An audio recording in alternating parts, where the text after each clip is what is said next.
Guam Legislature is now in session. Can we have roll, please?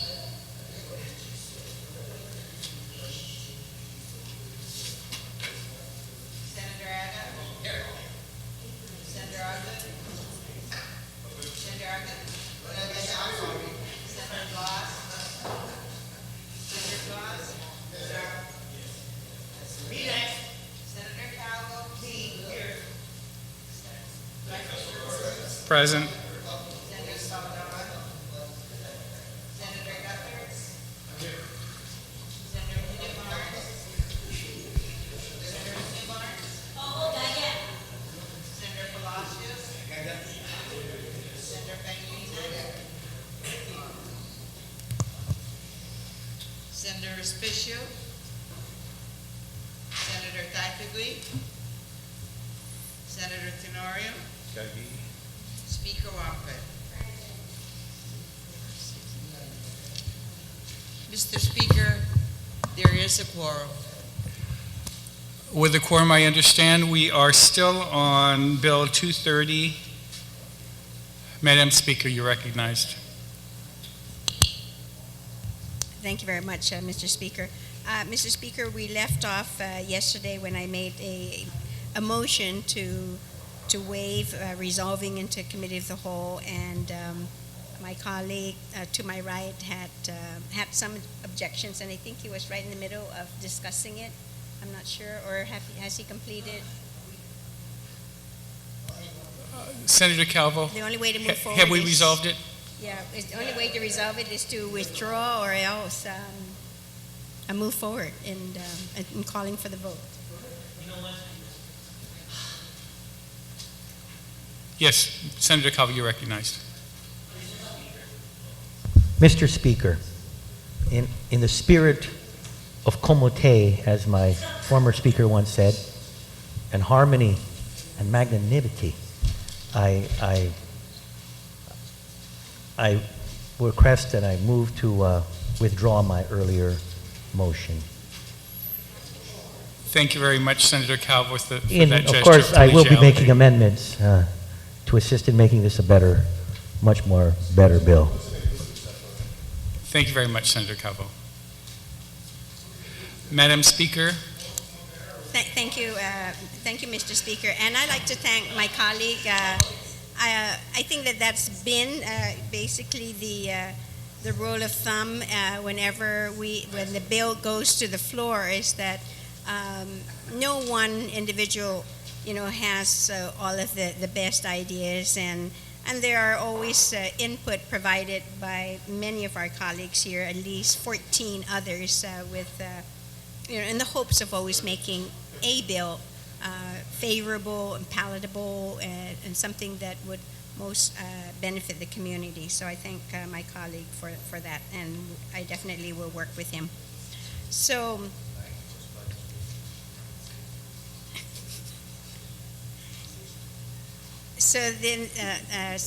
therefore, Mr. Speaker, then you've ruled then that since it has been withdrawn, that I may proceed. Okay. please thank proceed. you. Mr. Speaker, the bill before you and my colleagues, Bill 230, is an act to appropriate then funds from the balance of, and I know I have 2008, the Territorial Education Facility Fund, which is known more as TFF, to the Department of Education. This is not anything that's really new. This, as a matter of fact, came as a result of last year, towards the end of the school year for the Department of Education, where they had come to the legislature and said that they were short of having to meet some of their obligations. And you recall when we brought them in, and we were questioning, some of the individuals in the department to find out how they had handled their funds, how they've made what their priorities were, even to the extent where you were ready to throw your mic at one of the individuals who made the decision that it would be best to turn on the lights but not to pay the employees of the schools.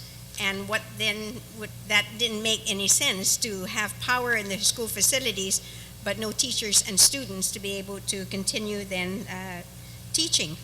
And those were some of the things that were frustrating our members. And rather than have to no longer continue to, I guess, beat a dead horse, as a constituent had called my office this morning very irate, that why are we throwing money to a dead horse, and that we should give it to Rev and Tax instead and have them bring in the money. But this is an issue that started last year, and one of the amendments that we proffered in a bill to save, I guess, DOE and to allow them to continue was to look within their own budget where there was cash available. And so what we did is that we transferred, reprogrammed some of the monies under CIP. And these are the bond projects that in which the department was supposed to go out then and address. And those are, if you look at the CIP, excuse me, reimbursement of $2.8 million. The $2.8 million are for the following. It was air conditioning at Southern High School. At Beneventi Middle School was to address the roof leaks in the cafeteria and the gym. At Agada Johnston, it was to address the roof leak also in the gym. George Washington High School was another, again, the exact same thing, leaking roof in the gym. And then Simon Sanchez also the same, leaking roof at their gym. So we had taken the monies to reprogram them out so that the department would be able to use it to be able to complete the fiscal year and that beginning of their school year. So what we're doing now is putting the monies back so that these projects can continue to happen then, using the TFF unreserved balance. The second is the shortfall, when they had a shortfall for also food commodities, and we needed to cover those. And also remember salaries, I'm sorry, that continues with 2.8, and salaries, where there was 2.5 pay periods that were actually short. So that total amount then took DOE into the new fiscal year without a hitch. The textbooks, what had happened, and the superintendent was naturally upset, because what they did was that they went ahead and ordered textbooks that were needed, that were part of their adoption. And these textbooks were for language arts from K to 6, and then in addition, the new reform program that they've extended now to the other schools, and they needed to get textbooks for those programs that were not budgeted because they were all under the consolidated grant for DI, but with the inclusion now of Success for All into all the other schools, and many of the other schools, then there was a need then to go out and purchase textbooks for those classes. The mistake that was made was that they took price quotations that were 2 years old, and naturally when the order went in, this was the shortfall. So therefore, that's what this will address. It has been, I honestly can tell you that even when I was a school administrator, I've never remembered the department receiving monies for vehicles, for maintenance, and for the warehouse. And I remember when I was visiting one of the schools, and I saw one of the vehicles driven by the maintenance, was that they were actually holding onto the door, and because if they let it go, the door would just swing open. And I also noticed that the plates that they didn't even have and weren't able to renew their inspection, because they wouldn't even be able to pass inspection. And I had asked, about why they weren't able to do it, and they said because, for one, is that the vehicle was so dilapidated, and they were just basically fixing it every so often, just to keep it going for a short period of time, and then because that's all they had. So the vehicles then here that we're looking at are definitely for trucks that would be needed to be able, these are utility trucks that maintenance that's going to be needed, to be able to go out to the field. The other would be a standard pickup trucks also that will be needed, and a flatbed truck, and that's for maintenance. For the warehouse, what they're going to need then, because they will be transporting textbooks and other supplies and materials, would be a cargo van, and there's a need for a forklift and also a standard pickup truck. So those are the inclusion then in this bill to address the needs of the Department of Education. And then lastly, on Section 2, and I know that this has been an issue that, several of us have taken different positions. DOE also has different interpretations. BBMR has another as well. And that's the language is to repeal then Section 33A and 33B of Public Law 29-113 will be repealed. And that's the language that was included in the bill, which states that, and if I can go ahead and read it, that Imagalahin Guahan shall repay to the Territorial Education Facilities Fund the sum of $4,076,640 million, which was transferred out of the TEF pursuant to Section 8, Chapter 6 of Public Law 29-19. This repayment shall come from the FY 2008 General Fund revenues collected in excess of the revenue level adopted in Public Law 29-19. And then, and that was A. And then subsection B is notwithstanding any other provision of law, the sum of $4,076,640 is hereby appropriated from FY 2008 Territorial Education Facilities Fund revenues as a result of the debt service savings from the refinancing of the Government of Guam General Obligations Bond 1993 Series A to the Guam Public School System for its fiscal year 2009 operations, and that this appropriation is not subject to any governor's transfer authority. And because of that language, and the interpretations have gone both ways, that it's a double appropriation. Some have said, no, it isn't. To avoid any confusion, to stick then to the one language, which is that, that this amount has to be reimbursed. And my understanding is, and even in the testimony provided by BBMR and DOA last year when we were addressing the shortfalls at DOE, was that that amount has been then reimbursed, and DOE has acknowledged that they too have received then that dollar amount. So to avoid any more future confusion, then it's Section 2 calls for that repeal. So that, in essence, and Mr. Speaker, is the synopsis of Bill 230, and I urge my colleagues for them to vote for Bill 230. Thank you very much, Mr. Speaker. Thank you, Madam Speaker. Senator Calvi, you're recognized. Yeah, thank you very much, Mr. Speaker. Mr. Speaker, I rise in support of Bill number 230.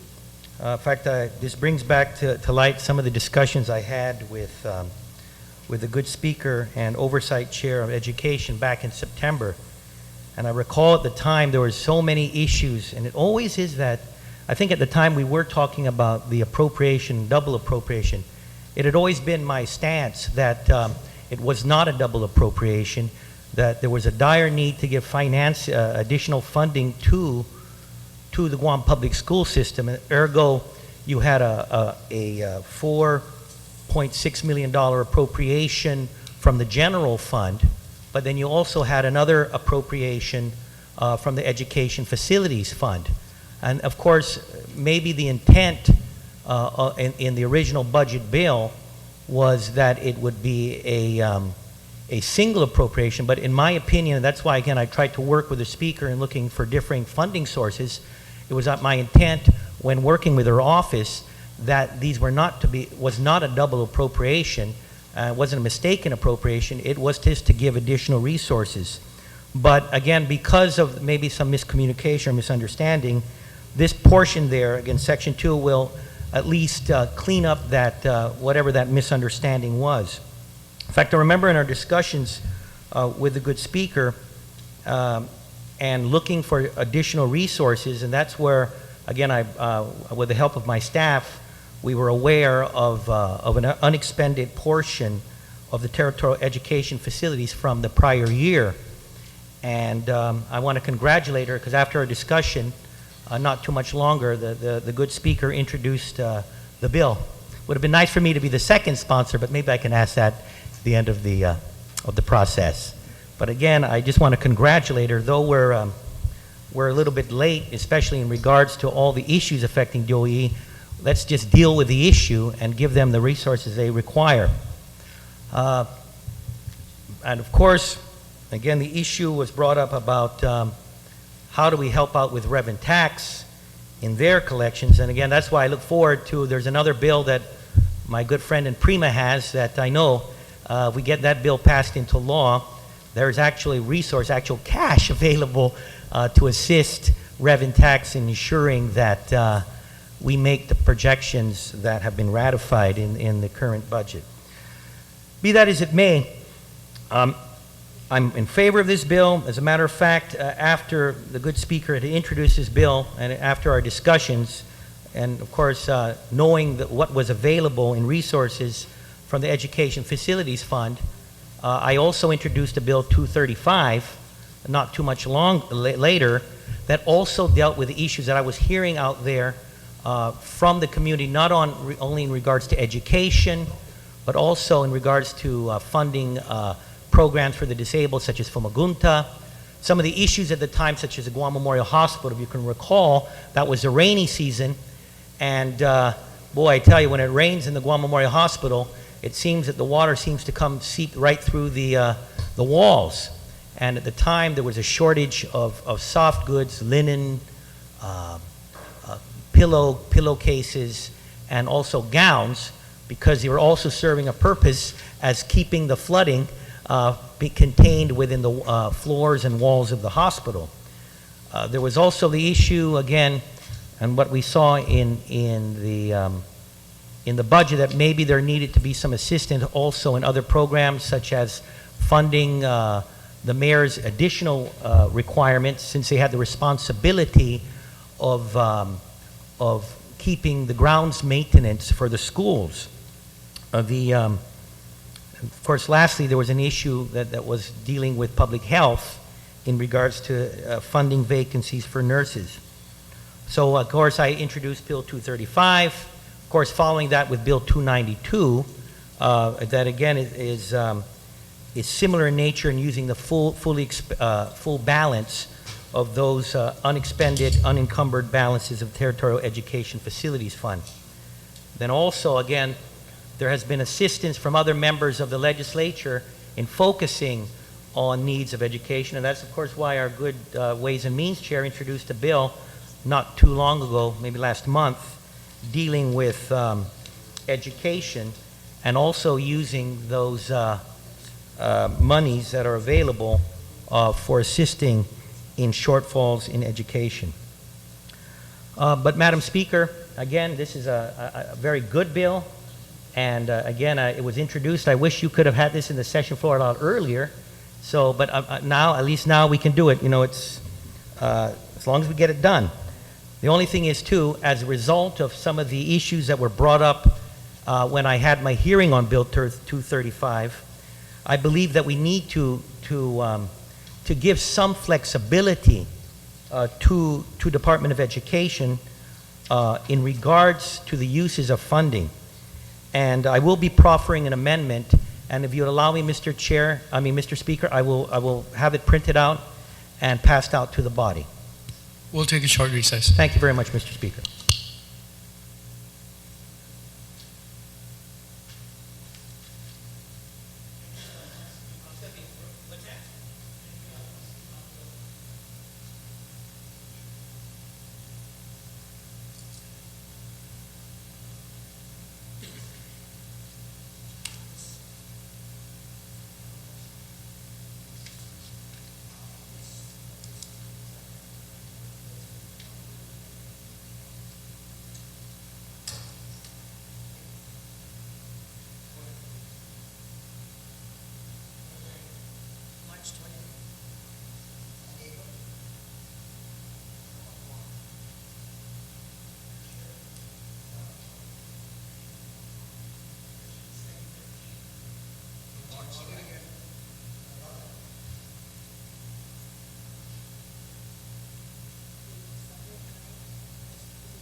No, they're built. Almost completely. See, that's why. But no, but you That's why could, they're but gonna baseball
We're back in session. Senator Calvo, your amendment has been distributed. Yeah, thank you very much, Mr. Speaker. Mr. Speaker, again, you'll note that, and again, there may be a question as to whether it's a balance of $6.5 million or $7.5 million. There was a fiscal note put out for 235 and 292 that gave a certain amount, but that was in January. And then the Chairman of Ways and Means had another bill that they had a fiscal note put out a month later, and there was a differing balance. And that calls into question too, if there was money transferred out, under what authority, and why. But be that as it may, I want to play the devil's advocate and play it safe. So with that, I'm using the numbers that are available from the fund. Of course, not all of it. So that's why you'll note that in the amendment that I proffered, it raises the dollar amount, but again, based on the fiscal note that was provided to both my office for my bills and the fiscal note that was provided on Bill 317 on the Chairman and Ways and Means, the total dollar amount does fall within the balances that are available from the Territorial Education Facilities Fund. But with that, Mr. Speaker, obviously you'll see some differences with the appropriation that, and I'll read it, appropriation to the Department of Education. The sum of $4,961,350 is hereby appropriated from the unreserved fund balance of the Territorial Education Facilities Fund to the Department of Education, of which a portion shall be used at the discretion of the Superintendent of Education for rehabilitation of Eugene Ramsey Field, and at least $500,000 shall be used for purchase of classroom equipment supplies. Let me just note to you that $500,000 is not on top of the $4,961,000. That's contained within the $4,961,000 appropriation. But that would be focused on classroom supplies. This appropriation is not subject to the Governor's transfer authority or the Bureau of Budget and Management research allotment process. The Department of Administration shall release this appropriation for immediate expenditure and encumbrance to the Department of Education. Mr. Speaker, I know some of these issues are more of a policy issue of how much control do we want as a legislative body in how we apportion these sums, and how much do we want to allow the Department of Education.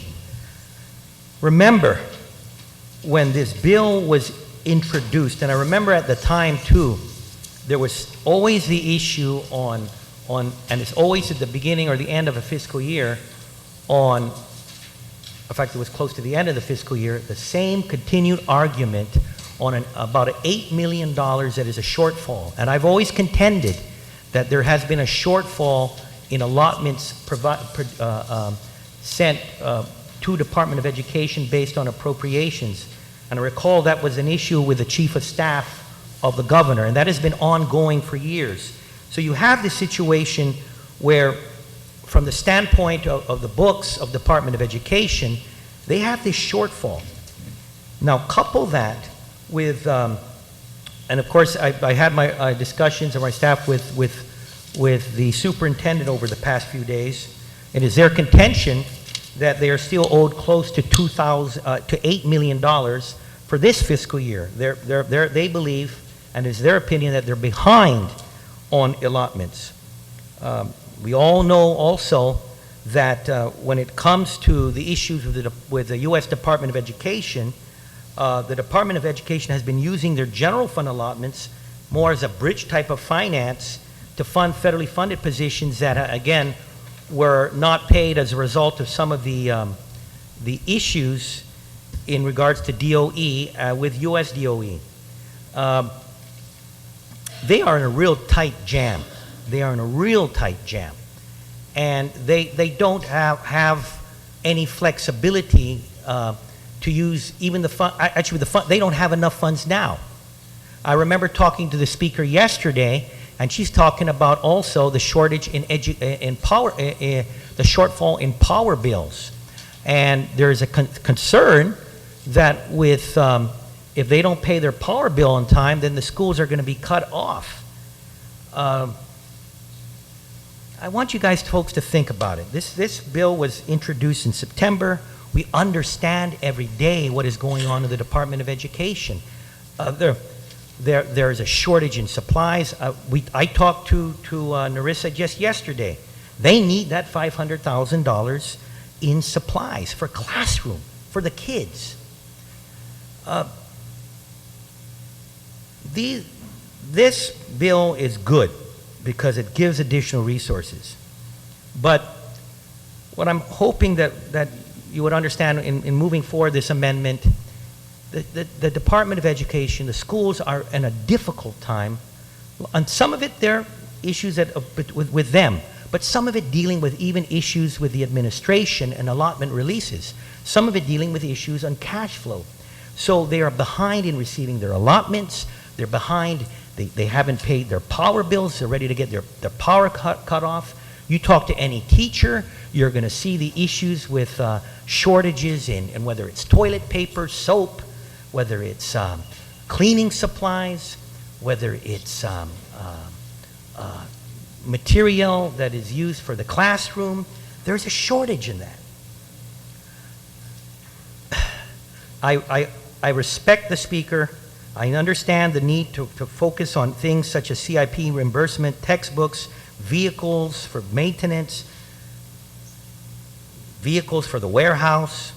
But my colleagues, if there was ever a time to give them flexibility, this is that time. Let's work with them. Let's make sure that if these monies that we give to them, if they are to use it in power, so that the power doesn't get cut off, so our kids don't have, so they would be able to go to class with air conditioning and lights.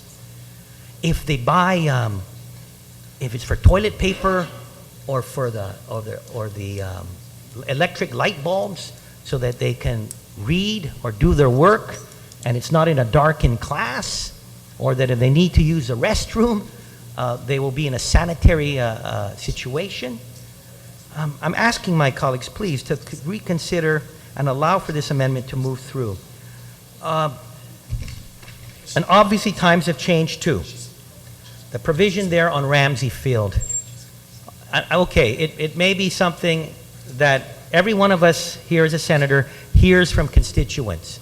We hear differing problems. For me, I've always been pushing to try to get the construction of the JFK campus going, so we can get these kids out of whether it's switching schools, GW, or split session there, or some other school, or moving them to an interim campus in Tejan, which is near a construction and commercial zone. But I understand, because of the legal issues that are going on, because of the procurement issues going on, that this outgoing class of JFK is not going to see a full and permanent JFK campus. Probably not even the junior class will be able to see a new JFK campus at its site in Tumon. But one of the things that occurred was that as I met with many of these students and these graduating seniors, he said, Senator Calvo, we know it's impossible. You can't get it done for a new school. But at the very least, can we just graduate at Ramsey Field? Can we graduate from Ramsey Field? I was disappointed that, when some of the students went up to see the governor, and his hands were tied. He stated his hands were tied. And he couldn't do anything. With all the resources at DPW and all the government agencies, National Guard, he couldn't do anything. But remember, ladies and gentlemen, my dear colleagues, when there was an issue even with the ORDOT landfill, with the issue with the federal government coming down on us, those resources were made available. And you saw it happen, my colleagues. Some of the monies that we appropriated certain things, such as the hospital emergency room, that's what I was heard on. I was upset because I had an appropriation for the emergency room at the hospital and for public health. But with the transfer authority, that money was taken and used for the dump. Now, with all those resources available, and what this government has within itself, not only this legislature, but this administration, and the things that they were able to do, such as moving forward with the closure of ORDOT. This is not a gargantuan project. This is the rehabilitation of a field. And for those folks, and whether it's DOE administration or DPW or the teachers or the principals, they say it can't be done, I beg to differ. They say it's unsafe. Someone made a point, I think I heard the speaker say that someone said it's unsafe. How could it be unsafe? My kids play football and track, and you know where we were playing our games at? We saw that campus at JFK completely shut down, but if it was so unsafe, why were we having our football games there for Interscholastic Football League? And why were we having our track meets there for again, the Independent Track Association of Guam for high school level? You have all these kids participating in those athletic events. You have all the parents there. We even had I have to confess, FD doesn't have a field. So you can even we had a homecoming. So, my goodness, if another school can have a homecoming at that field, then why can't we have our students graduate from there? I don't believe them. And maybe I'm not pandering. I don't think this is something that, if you're pandering, someone once said I was pandering. You're pandering if it's something that's unachievable. This is achievable. It's not going to take a lot of money. So again, I ask my colleagues, I'm supporting Bill 230, but I'm asking them, allow this amendment to pass. This amendment, if it's passed, will allow some young students to graduate from their home field. It'll allow for Department of Education to purchase supplies that I feel are necessary, classroom supplies, knowing full well that that will go towards our students, our kids, our future. And also, it will allow resources to go and giving them the flexibility, especially in these times when obviously it appears that no one has enough confidence in them. I have enough confidence in DOE. But if we can give them that flexibility, and again, I'll work with my colleagues here in the oversight chair in the spending of that money, but allow the department the flexibility to use these resources, and these are true resources. Again, my dear colleagues, I thank you, and again, I'm please ask you to consider this amendment in the spirit of magnanimity and for what is in the best interest of our students. Thank you very much, Mr. Chair. Thank you, Senator Calvo. On the Calvo amendment, I see Senator Wanpat. Anybody else wish to speak on the Calvo amendment? Senator Wanpat. Thank you very much, Mr. Speaker. Mr. Speaker, I listened intently to the previous speaker and the mover of this amendment, and I honestly disagree with a lot of his statements.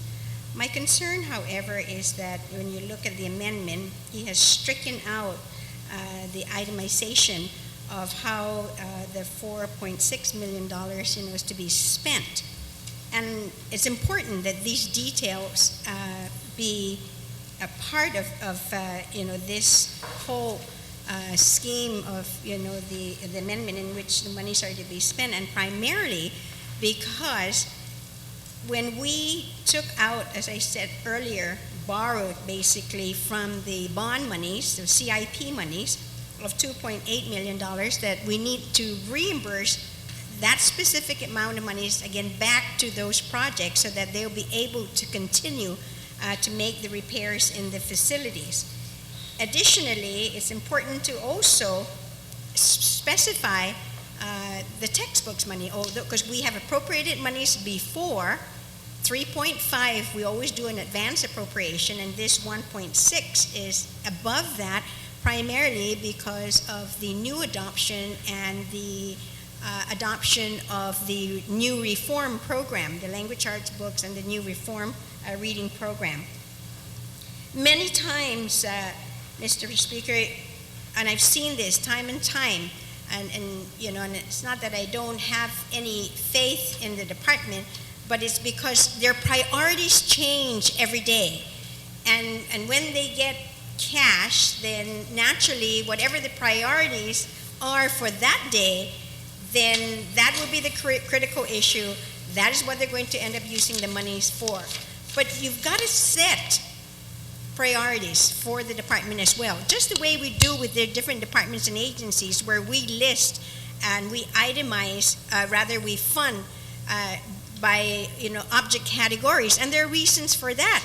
And there are reasons as well why we put an amendment that would say that you cannot transfer money out of supplies and materials or equipment from other object categories into O1, which will be personnel. You want to be able to protect, the use of the monies for the other object categories, so that then they won't have that shortfall, because then ultimately we know that the biggest priority, the primary priority, always in the government of Guam will be personnel, to make sure that we pay.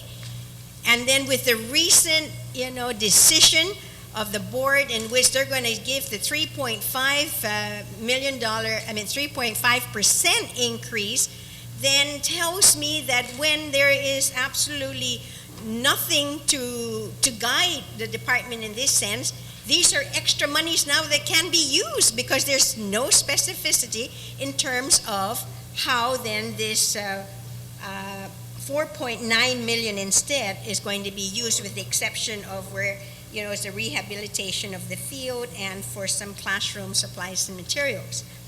So for those reasons, I really,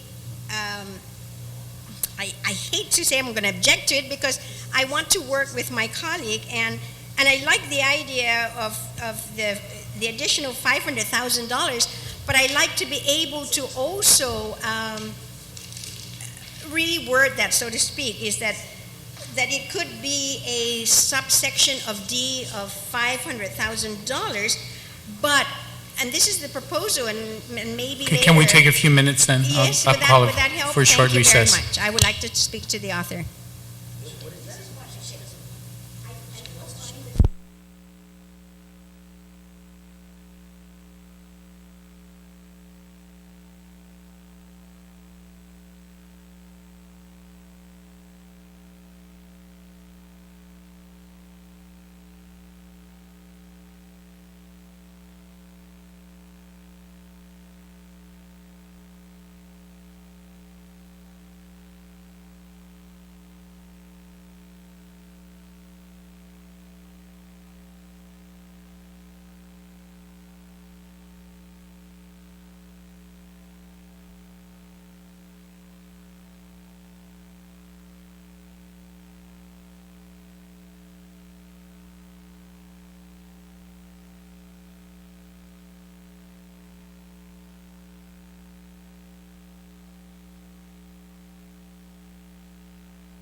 legislature's back in session.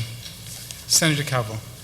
Mr. Speaker, again, upon discussions with the author of the bill and understanding that we're all focused on doing the right thing, which is giving badly needed supplies to the Department of Education, we had some intense discussions, and again, working collaboratively in a sense of teamwork and magnanimity. We've come to a consensus, and with that, I'd like to withdraw my earlier amendment and proffer this new amendment, which I think has been passed out to the body. I think it has. Hearing no objection to the withdrawal, so ordered on the new amendment. Yeah, thank you very much, Mr. Speaker. Mr. Speaker, what this amendment intends to do is to keep the true spirit of the bill that has been introduced by our Speaker and the Oversight Chair of Education, as well as to incorporate some of the issues that I felt were very important that were encapsulated also in areas such as in Bill 235, which I'd introduced, and Bill 292. So what this amendment will do, knowing again that there is a balance in the Territorial Education Facilities Fund, it will raise the amount to be appropriated to $150,000 from the balance, and I know that the Speaker will be making an amendment to that, but from the balance of the Education Facilities Fund to the Department of Education as follows. And it really keeps the dollar amounts intact in which the intended purposes of the Speaker were in her bill. But on Section B, and again, my concern for allowing for more classroom material and supplies, we've given broader language on Section B where there's $1.6 million appropriated, and it would now be for textbooks as well as instructional and material supplies. There is also added on a Section E, which again increases the amount from $4,650,000 to $5,150,000, and that is for this $500,000 will be going to, and again at the discretion of the Superintendent of Education, for number one, the rehabilitation of the Eugene Ramsey Field and repayment to the principal owed to Guam Power Authority note. We've added some language in there just to ensure that they get this money, and that language is this appropriation is not subject to the Magalahinguahan Transfer Authority or the Bureau of Budget and Management Research allotment process. The Department of Administration shall release its appropriation for immediate expenditure and encumbrance of the Department of Education. So again, this has been worked out with the Speaker, and I'm hopeful that she will continue to support this amendment with this changed amendment that deals with the issues that I felt were important, as well as keeps intact her appropriation for areas that she believes is very important for Department of Education. So again, I'm asking for the support from my colleagues in this amendment. Thank you very much, Mr. Speaker. Thank you very much, Senator Calvo. Senator Speaker Juan Pat on the Calvo amendment. Thank you very much, Mr. Speaker. Mr. Speaker, I thank also my colleague, the mover of the amendment, for working with us, with also the chairman on finance, and the amount that we're looking at, and the description in terms of how the monies are to be spent, are definitely reasonable and within the mission of the Department of Education. The concern earlier was the instructional materials and supplies, because I know that was totally extracted at the request of the Deputy Superintendent and the Superintendent herself at the time during the budget hearings, because all those were listed and placed under the ARA funding, and that will be soon to be released. So therefore, there is that flexibility as well to be able to purchase the textbooks and the other instructional materials. The $500,000 I know would be to go towards, and the flexibility there as well with the superintendent on the rehabilitation of the Eugene Ramsey Field, and to is important I've begun discussion and approached several business individuals who are, seriously wanting to help if that is the route they would go. I know the superintendent had indicated earlier in her discussion that her concern was the safety factor of not just the children, but the large crowd that will be there that draws, graduation draws a larger crowd, quadruple the numbers for as comparison to regular games. And the concern is entrance to the facility, the original JFK facility, and how then would they be able to cordon that off to keep everybody safe and not enter the area. That was one. I know that although their contract may be in contention right now, but IBC had indicated at least to through a member of DOE that if they turn on the power and should they find any bulbs that are off, that they be willing to replace those. So some of these, other items that may not be as great could also be addressed with, and that's why there's that flexibility. The principle of the Power Authority note that they have is a concern because in the budget there was no direct appropriation for it. They were able to be able to find what they need to make the payments, and when they do, naturally they would end up just having to take from other object categories, therefore reducing the amounts needed to address other obligations. So that again is a flexibility for the superintendent. And the last paragraph in terms of appropriations, and we know we've done this before, to always try to protect the monies of DOE and not to have it be subject then to the governor's transfer authority. So I do support the amendment. I'd just like to make not so much a technical amendment, but I think it'll be important is that where it talks about the Territorial Education Facilities Fund, the year there should be 2009. So that's in the amendment and also on the title. So that's the only amendment to the amendment. Any other speakers wish to be heard on the Calvo amendment? Senator Ada. Mr. Speaker, I certainly rise in support of this amendment, and I presumably it's the compromise that has been reached by both the author of the sponsor of Bill 230 and of course the person that's Senator Calvo has proffered the amendments. I do have a question, though, about this last sentence, which directs that the Department of Administration shall release this appropriation for immediate expenditure and encumbrance of the Department of Education. And I raise that question simply because, although through this amendment here, the governor is being given the authority to be able to allocate funds as shown here. But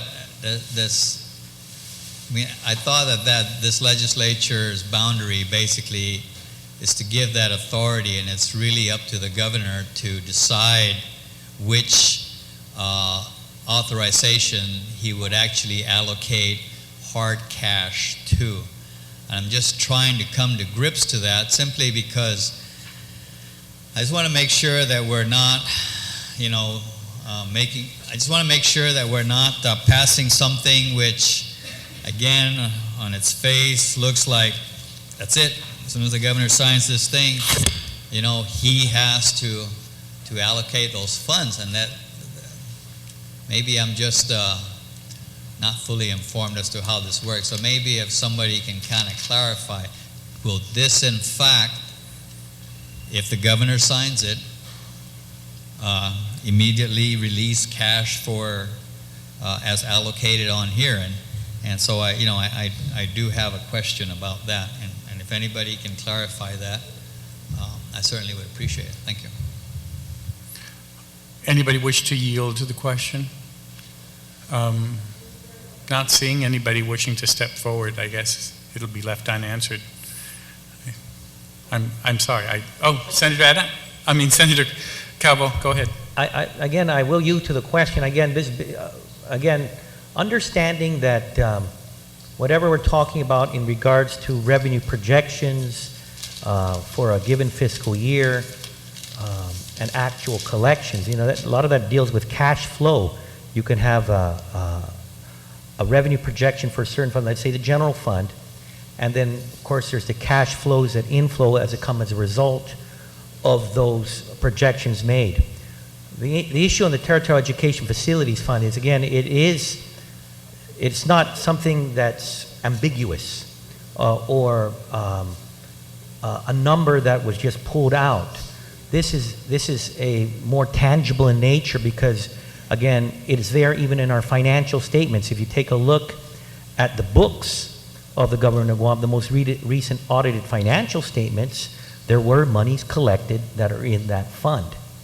Now, so if you were to look at strictly the bookkeeping side of things, there is an appropriation that could be from a specific general, let's say a general fund appropriation, and obviously with the general fund appropriation, that deals with a tangible amount that comes because the legislative body has decided there will be, and with all the best knowledge available, there will be this certain amount of monies coming in to the government of Guam over a 12-month period. Then, of course, as the allotments are released, it comes in, there's cash flow. Money comes in, and then, of course, it's up to the governor's discretion to use that cash flow in the dibbing up through the allotment process and the releasing of funds. This balance originally was the unencumbered balance from the TEFF as a result of fiscal year 2008. There's been some changes in it, but now the unencumbered balance of the TEFF fund, and this was, again, based on the most recent financial statements of the government of Guam. This is something that is not just pulled from a projection. This is actuality. So technically, this should be more solid. Again, I'm not the guy that writes the checks, and I'm not the one that is responsible for moving monies from accounts, but if there were ever a type of appropriation to be made where monies can be, and you say, well, Governor, we want this money and we want it released. Obviously, when you look at a financial statement and you look at the end of the year financial statement and it says there is a balance in this fund, then that would probably be more solid and more tangible than let's say an appropriation from a general fund from a current fiscal year. But again, it would be difficult for me, understanding that I understand accounting, understand the books, but when it comes to the actual cash within a deposit in a certain fund or in a certain bank account, probably the best one to answer that question would have to be the folks at BBMR or DOA. The thing is that is fact. The facts on whether it was a fiscal note that was provided on Bill 317, which was most recent, which I'm using as a basis, or the fiscal note that was provided to me on Bill 235 or 292 on the Territorial Education Facilities Fund, as well as the most recent audited financial statements of the government of Guam, money should be there. And I hope I've answered the question as much as I can. Again, maybe if I'm governor, I could give you a better answer to that. Is that satisfactory, Senator Ada? Okay, thank you. Any other senator wish to be heard on the Ada amendment? Senator Pangilinan. The Calvo amendment. I just want to state for the record that based upon the retiring speaker, if we pass the law and he should happen to be governor, he will follow it immediately pursuant to the amendment he's offering here, recognizing that the legislature has that power to tell the governor what to do by passage of a statute. Thank you. Thank you. Anybody else on the Calvo amendment? Any other speakers? Is there an objection to the Calvo amendment then? Here, as amended, with the, yeah, oh, on the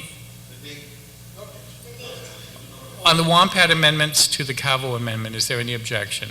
Hearing none. On the Calvo amendment, is there any objection? You object to your amendment? Another amendment? Okay, Senator Calvo. I should have stopped while I was ahead, but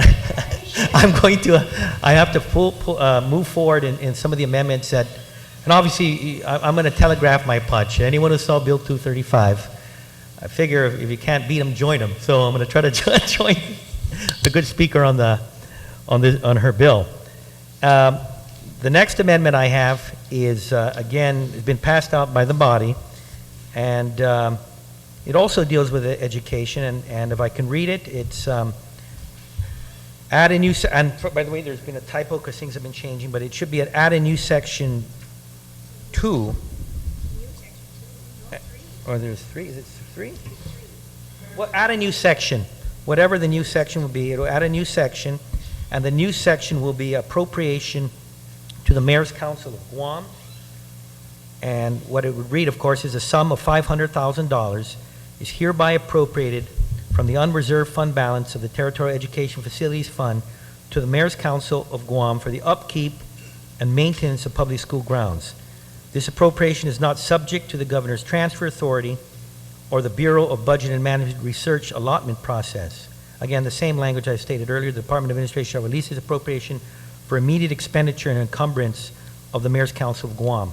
Now, again, when we had the hearing on Bill 235, we had a testimony from Mr. Angel Sablan in regards to the responsibilities of the mayor on the maintenance of different school facilities. And of course, they all were in favor of this measure.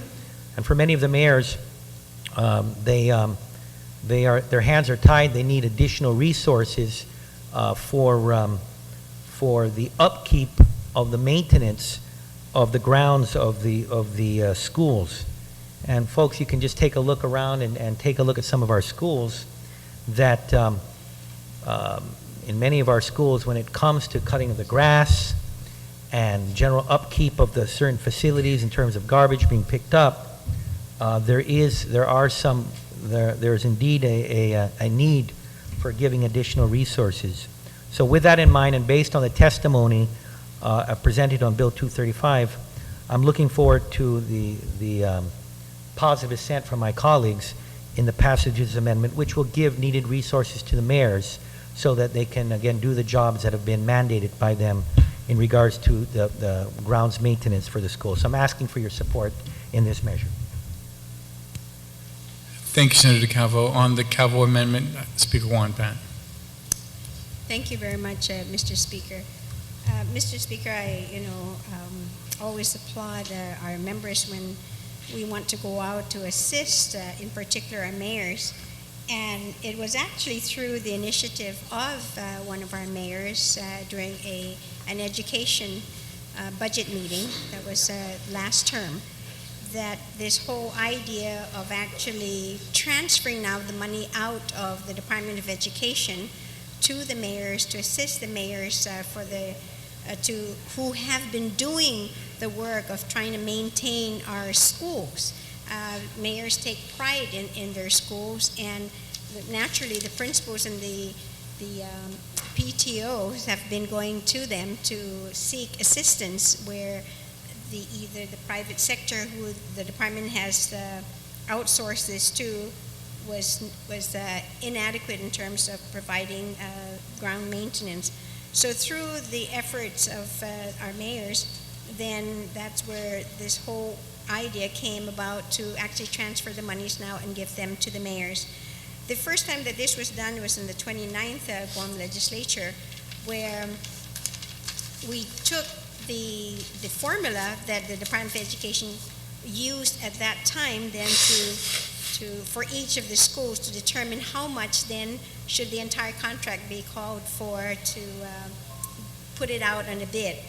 And that was at $47 per acre.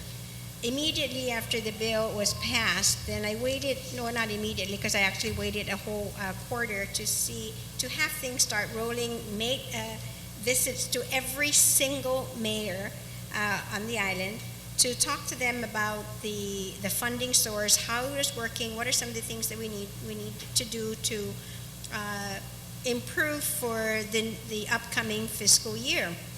And granted, many of them felt that the amounts were just not sufficient. It was sufficient at the time when you take the entire budget and give it out to one company, but it wasn't sufficient when we're dealing with individual schools and they're having to go out.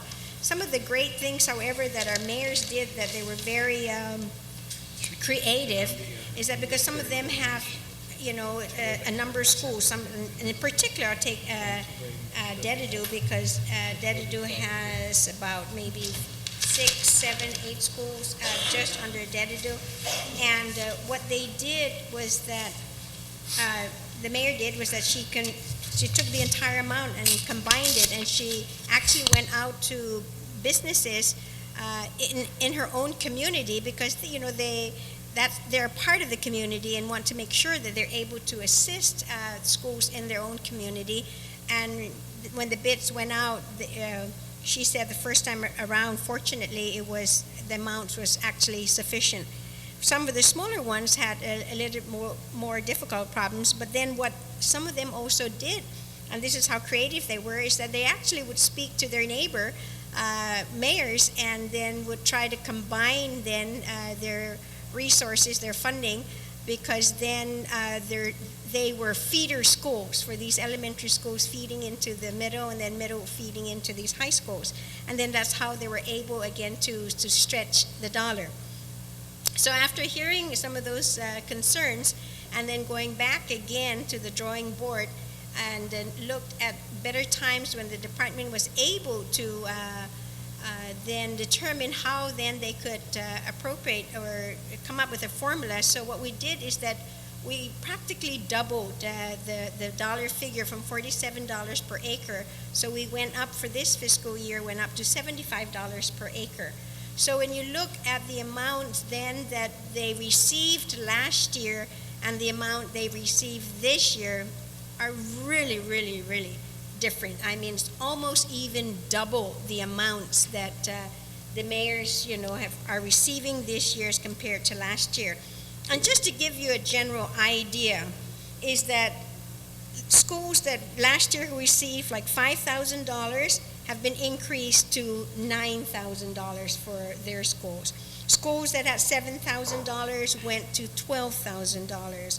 Schools that had 11,000 went to between, but these are ranges, okay, 17 to 18 because of the acreage size of the school. Those that had $17,000 went up to $28,000. A school with $26,000 last year, this year is receiving $41,000.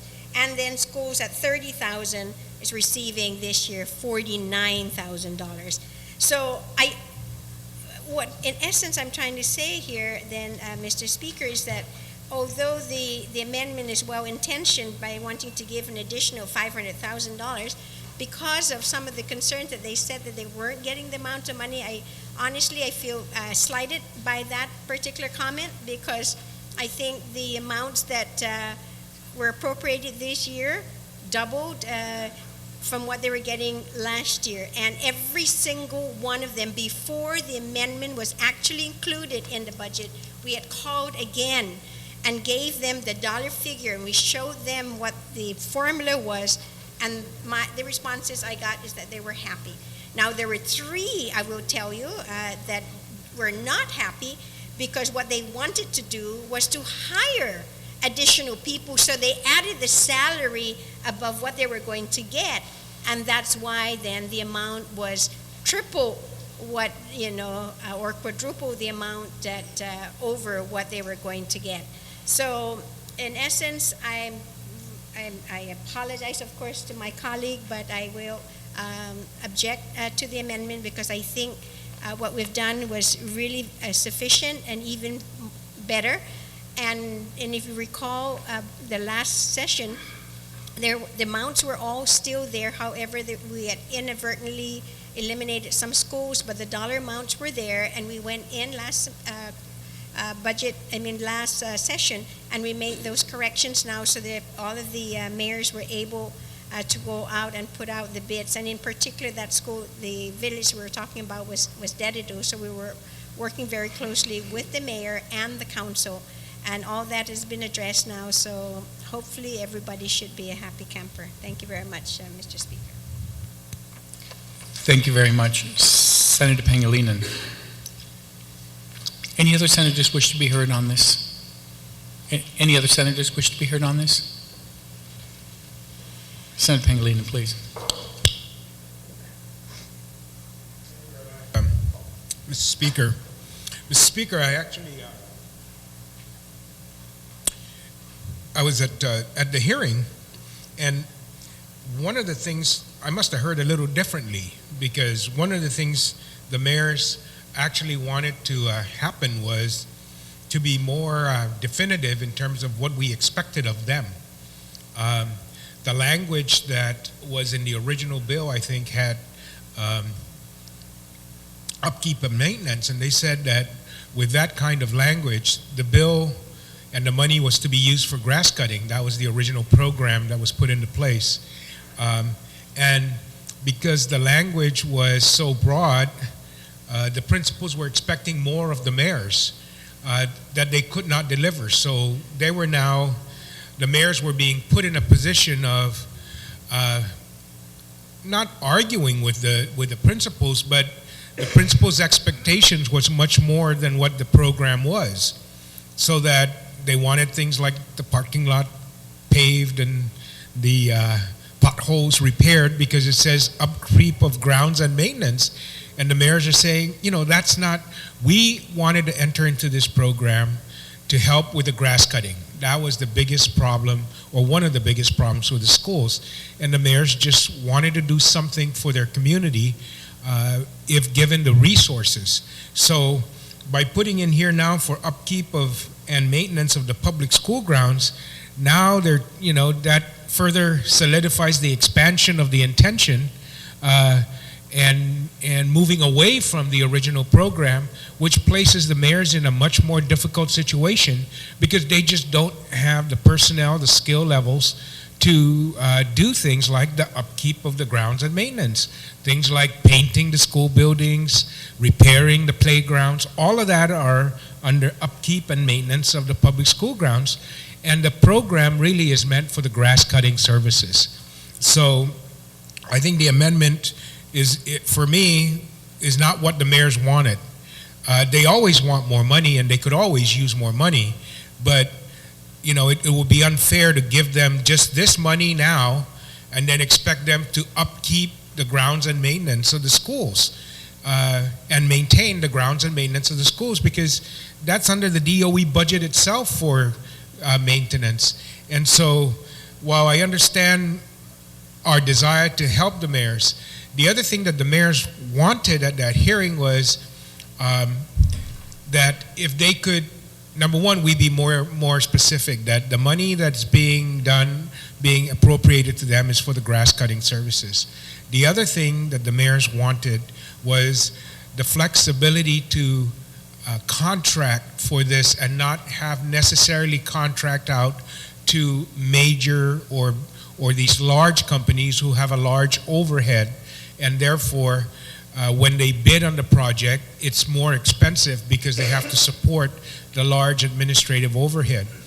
The mayors at that hearing indicated that they really had quite a number of these, you know, handyman licensed individuals in their community that are able to do these work, maybe even as a sideline, but they are duly licensed and pay their taxes, and they don't have a large overhead, and that so they get more bang for their buck with regards to the ability to hire these people, put them in place, analyze their performance, and not need to enter into long-term contracts.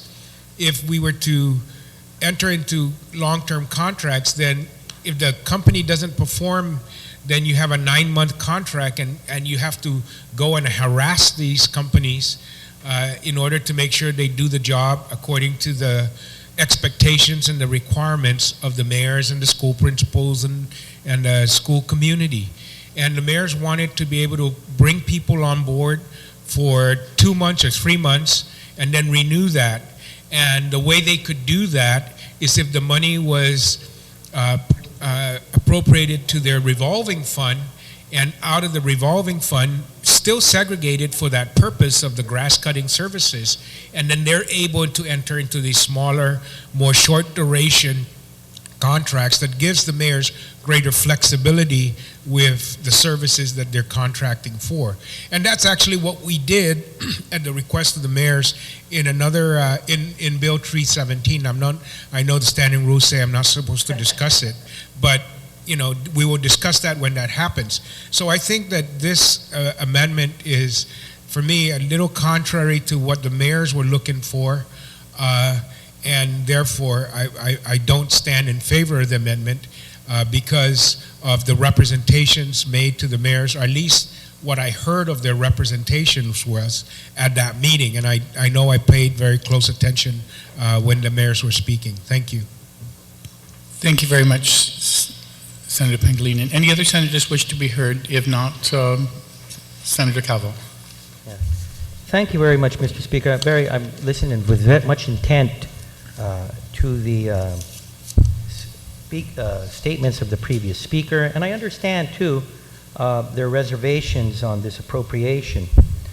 Again, the author of the bill has set aside certain funds for purposes that are herewith the responsibility of the mayors for the maintenance of the facility, as well as I've heard statements from the current Ways and Means chair, and I guess we all have selective hearing as to what we hear at a public hearing in regards to bills that are heard, particularly to Bill 235. There indeed was a misunderstanding as to what are the responsibilities of the mayors in the upkeep of the facilities, the school facilities. In fact, that was clear and evident from the testimony put out by Mr. Angel Sablan. But it wasn't on the current language of this bill.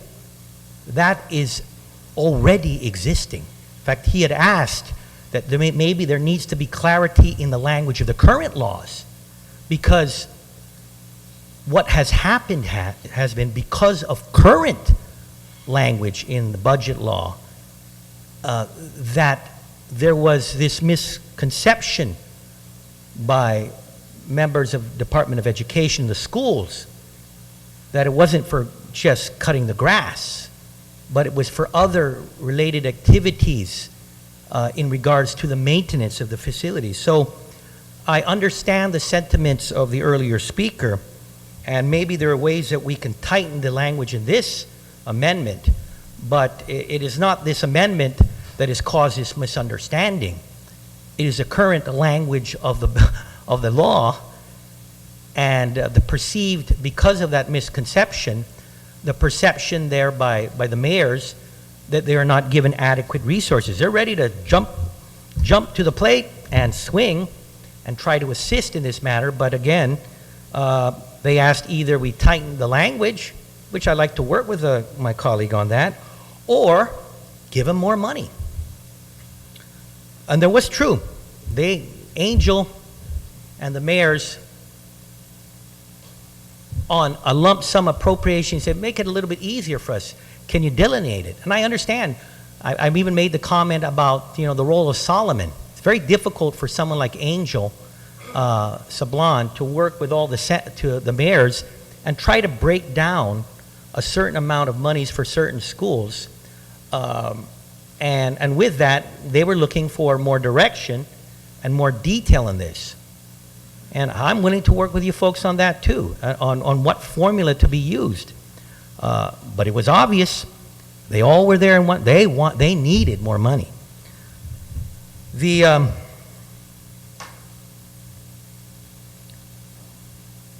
The issue,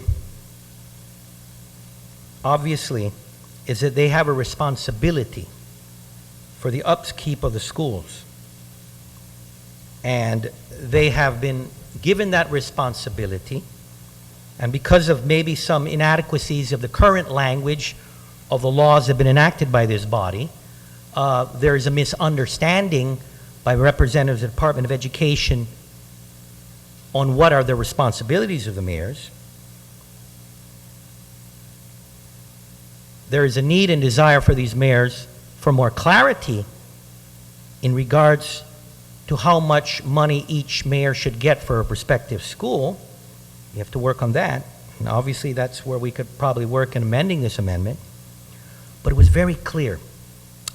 And for those that were listening to everything that was stated by the mayors, including Mr. Sablan, when the question came out by the chairman of Ways and Means, well, you were a part of this on the coming together with the amounts of dollars per school, Angel was clear, no, we weren't.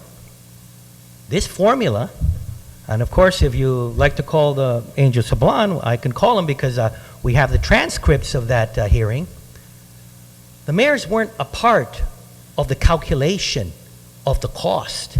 That was something that was done with the legislative process here and with working with Department of Education, with a formula for Department of Education.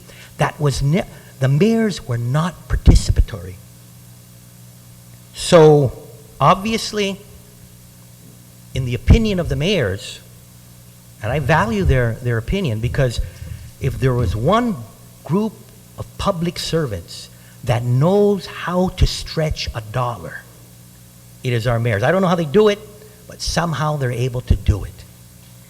And maybe if they were a part of the process from the very beginning, then we would not be in this situation.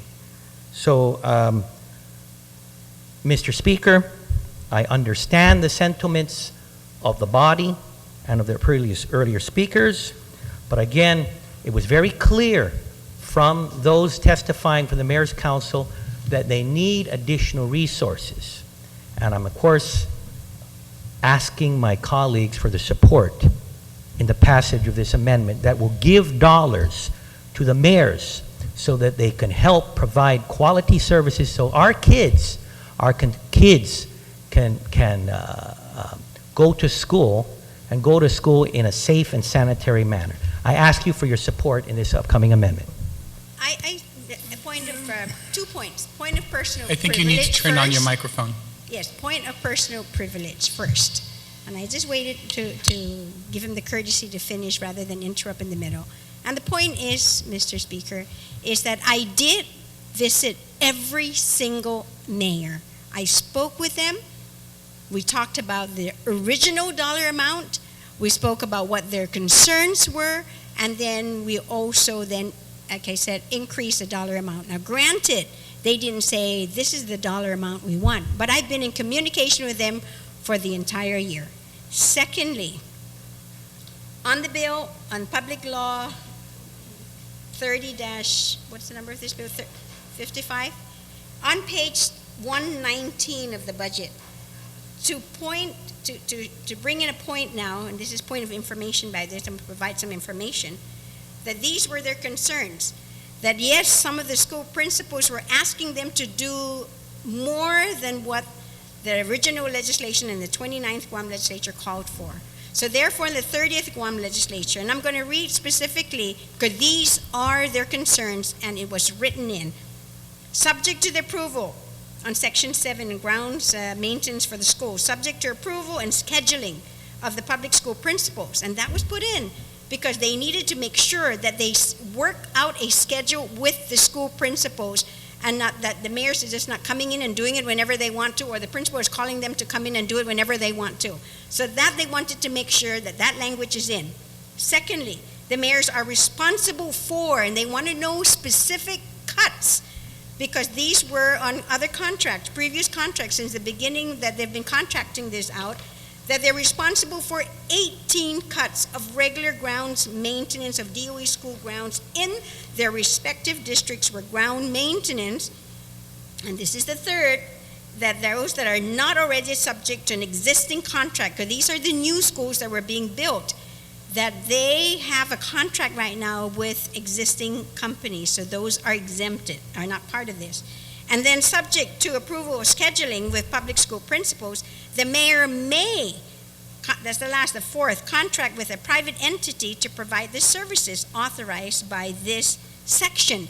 Because some of them, yes, the larger schools with larger amounts can go out and contract. Others said they would like to keep it in because this is a big help to them.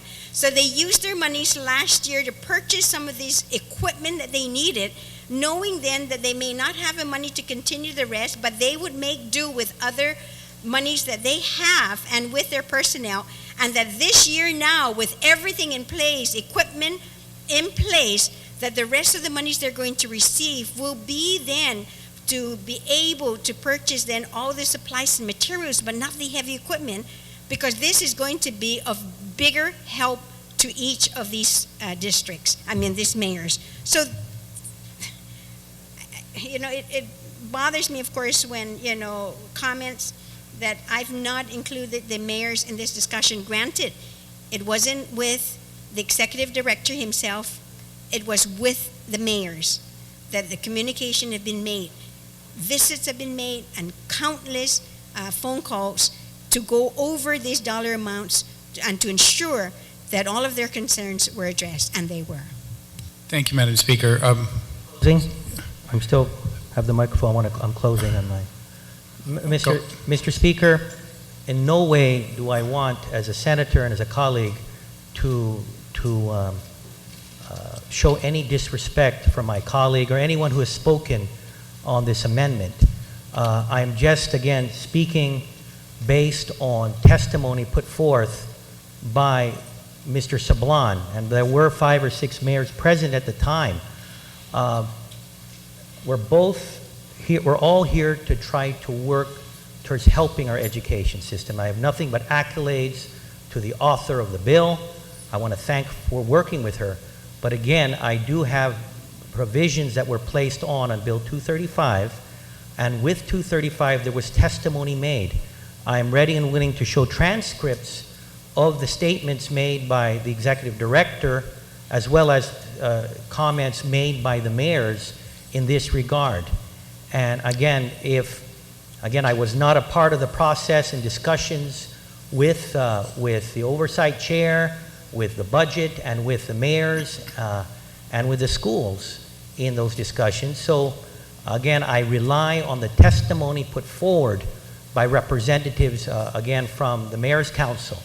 But again, I am in full support of this bill, and I was no intention to make disparaging comments for everyone, but I have to rely on the testimony that has been provided also from both folks that represent these agencies. And again, with that, I'm asking for your support in this amendment. Thank you very much. Thank you very much, Senator Calvo. On the Calvo amendment, there's been an objection. Those in favor of the Calvo amendment, please indicate by raising a hand.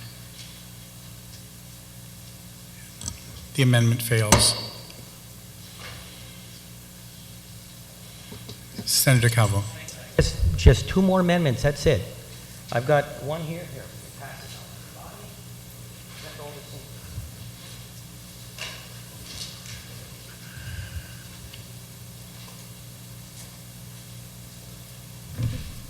Again, Mr. Speaker, it is being passed out right now. And with that, as the amendment is being passed out, let me just give a short description of this amendment. This amendment would, and I'll read it first and give an explanation. Please. Okay, thank you. This would actually add a new section, and this would be appropriation to Ifamagunta. And the sum of $500,000 is hereby appropriated from the unreserved fund balance of the Territorial Education Facilities Fund to the Department of Mental Health and Substance Abuse for the Ifamagunta program. This appropriation is not subject to the Governor's transfer authority or the Bureau of Budget and Management research allotment process and shall be used exclusively for the Ifamagunta program. The Department of Administration shall release its appropriation for immediate expenditure and encumbrance of the Department of Mental Health and Substance Abuse for the Fumagunta program. Mr. Speaker, again, Bill 235 was introduced back in September of last year. And at the time, there was major issues in regards to the funding of the program to ensure of its continuation. We all know and understand the receivership or the potential for receivership and the litigation that has been involved when it comes to our children and individuals with disabilities. And mental health and DISID, again, is being moved in a direction forcibly by our federal judge and the courts in regards to the improving of services for those disabled in our island. And you know what? Now, there is that issue. We have, when it comes to providing services for our disabled and for our young disabled children, there has been mediocrity. There has been a service level that is far from what the standards should be in this community. All except one. And I shouldn't just say one, there are others, but in one in particular. This Ifamagunta program is a program that has, again, originally through federal funding and now through increased participation from our local government. And I want to congratulate the Ways and Means Chair for being a proponent as well for this program. It has been something which you don't see much in government of Guam. When you see other agencies and you hear the consumers or taxpayers, there's always a complaint about this lack of service or the lack of quality, this or that. When you talk or you listen to a consumer or a family member from the Ifamagunta program, one thing you'll notice, these folks have nothing but good things to say about the program. Whether it's the parent or the brother and sister or a caregiver, these folks have nothing but accolades for a program that has just done so much for them. We had in the testimony, again in 235 for this particular appropriation measure, all of them of course spoke for it, representatives from mental health and Fumagunta, as well as consumers or parents of consumers. In fact, there was actually a lot of emotion that came about because they had a parent, and one of them was a great-grandparent, that just were so overwhelmed by the program and so concerned about losing it that they actually broke down into tears. This is a program that really empowers those that empowers those that are clearly have the most at stake for those consumers, for those children or individuals with disabilities or special needs. These are the parents, the families, and they are empowered by this program. Actually, it's something I wish we could expand to the rest of the government of Guam, where you empower those that are being provided the services. But based on the testimony that was put forward there in the hearing that we had not too long ago, some of the issues that were a major concern in regards to the RAP coordinators having necessary resources for them, those same issues that were in September were still evident and just as glaring in terms of the concerns and the potential shortfalls in funding as it was in that hearing a few weeks ago. And with that, Mr. Speaker, this appropriation, I'm asking for your support, my colleagues and all of you, and you, Mr. Speaker, on this program, because it works and we've got to find ways to continue it. As an earlier senator had asked me about how valid is this funding source? Is the governor able to expend on it?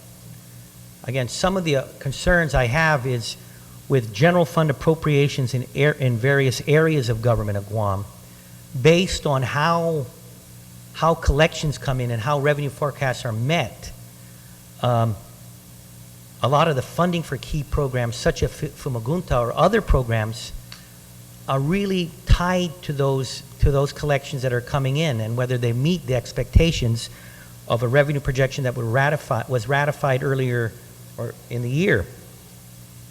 Again, I go back to, at least with the Territorial Education Facilities Fund, it is very tangible in nature. It's a fund source that has been shown to be viable, and it is, again, based on our fiscal notes and based on the audited financial statements of the government.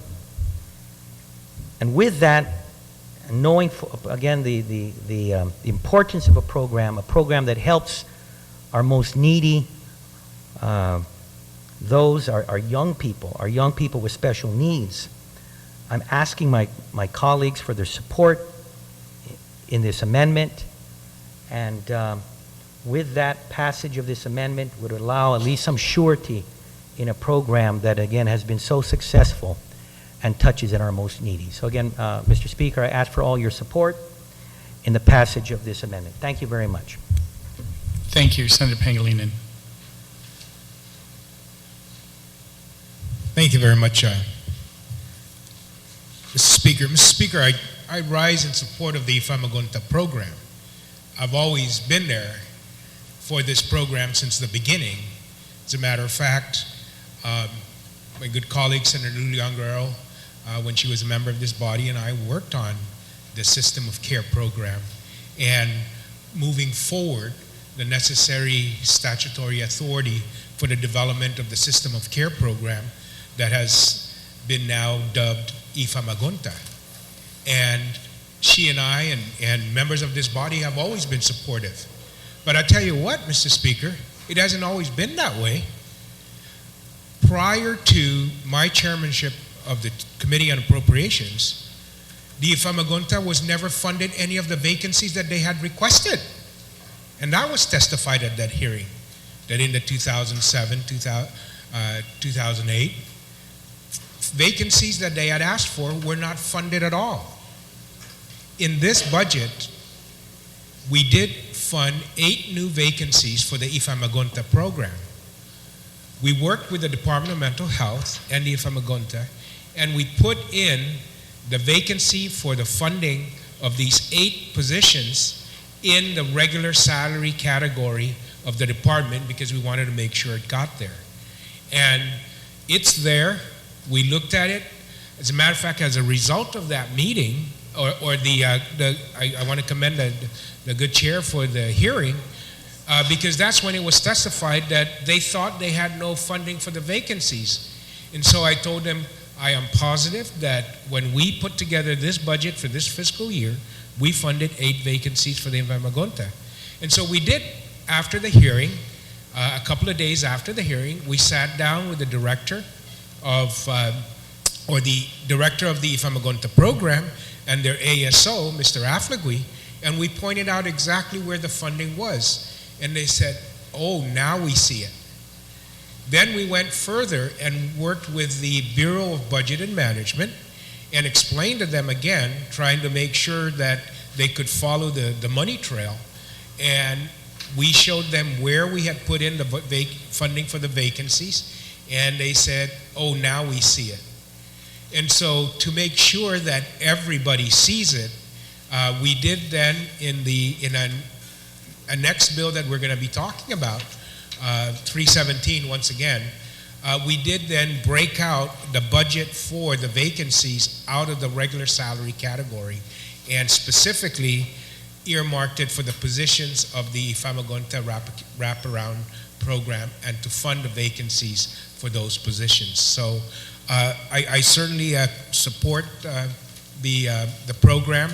We have shown our support for it by funding the vacancies. One of the first times that the vacancies have been funded, and we did that this year. We may have erred in that we weren't very, very specific, but we had the budget discussions and we thought everybody was on the same page, and we were. And once we pointed it out, yes, now we remember it's there.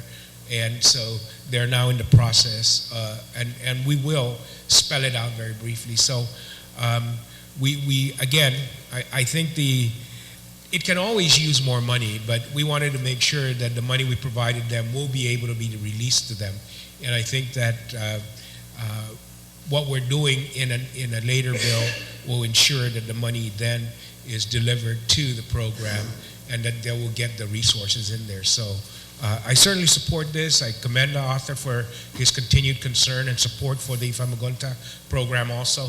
But I think that we've taken care of this, and we will clarify how we took care of that in an upcoming bill. So I believe at this time that I'm not in support of this because I think it's solving a problem that doesn't exist. Well, I don't want to say that, because if we had $3 million, we'd give them $3 million. But when they asked us to fund the vacancies that they needed to help in terms of proceeding with the program and supporting the program, we told them we would fund the program as much as we could, and we funded over 50% of the vacancies that they requested. And I think that will take them out through the end of this fiscal year, and we will begin the reevaluation of additional support that they need for the next fiscal year. And we are committed to working with them, as well as I know the authors committed to continue to work with them to meet that need. So thank you very much. Thank you. Any other senators wish to be heard on the Calvo amendment? I see Senator Calvo. Thank you very much, Mr. Speaker. I'm going to thank you the comments made by the earlier speaker. I do know, and I want to give accolades to the earlier speaker, Ways and Means, because he has been an advocate such as myself in regards to fully funding Ifamagunta. And I want to congratulate him again for his efforts in attempting to get it. Some of the, again, the problems that were in this current budget delineated in, again, a bill that will be soon be in the session floor. But again, I say a bird in the hand is worth two in the bush, and since we're dealing with an issue now, I'd like to address it now. I do want to make a minor correction. I recall one of the last bills that I worked as a budget chairman, and I remember there was a very interesting time because I was still the Ways and Means chair, but at the time the majority had turned to the current majority. And in the last bill that I had submitted as Ways and Means chair, the original bill that was placed on by my committee, there was in programs such as Sanctuary and Ifamagunta, there was a line item for the Ifamagunta program, understanding that though that we already saw at the time federal monies were depleting, and we wanted to show that commitment to our this program and to our disabled children. Unfortunately, again, as Ways and Means chair at the time, the original bill that I put out with a direct appropriation for Ifamagunta was substituted by the now current majority. So though I was Ways and Means chair, the original bill that I had an appropriation, the first ever appropriation for Ifamagunta, was substituted. And unfortunately, with that substitution, it killed off that first ever attempt at local funding of the Ifamagunta program. And moving forward again in the introduction of Bill number 235, which I introduced in September of 2009, and remembering the passage of the current budget law, and understanding that all these calculations and all these notes we're making about funding for positions for Ifamagunta program, understanding that was all the spirit behind these appropriations. But then again, looking at the law, looking that was right in front of the eyes of us as senators who voted for or against that budget law. When that was passed and it was presented to the governor and his administration, and they obviously were working in collaboration with the majority in this bill because it was signed. Issue, of course, was what was in black and white. And in black and white, in the budget law, when it comes to an appropriation for Ifamagunta wraparound care teams. It was not there. And Mr. Point of information, Sure. since this was a line item budget and we attached the staffing patterns, if you look at the line item and the staffing pattern, you'll see the positions identified as the vacancies for the Famagunta program under the Child Adolescent Services, under the Department of Mental Health. You'll see that the budgets are there and those are funded. So it may not have been in the general bill, but because it's a line item budget and we attach the staffing patterns, the Famagunta funding is in black and white under the Adolescent Child Services at the Department of Mental Health. Okay. Thank you very much for that information. Thank you very much, Mr. Speaker. And as I move forward, understanding full well, in fact, I have a copy. It's non-germane. But obviously, there's Bill 317. That will be heard probably after this bill or sometime afterwards. We finally see a correction, and maybe whether you call it a clarification or correction, but for whatever reason, an amendment to the current budget law needed to be made that now clearly spells out appropriations for Ifamagunta.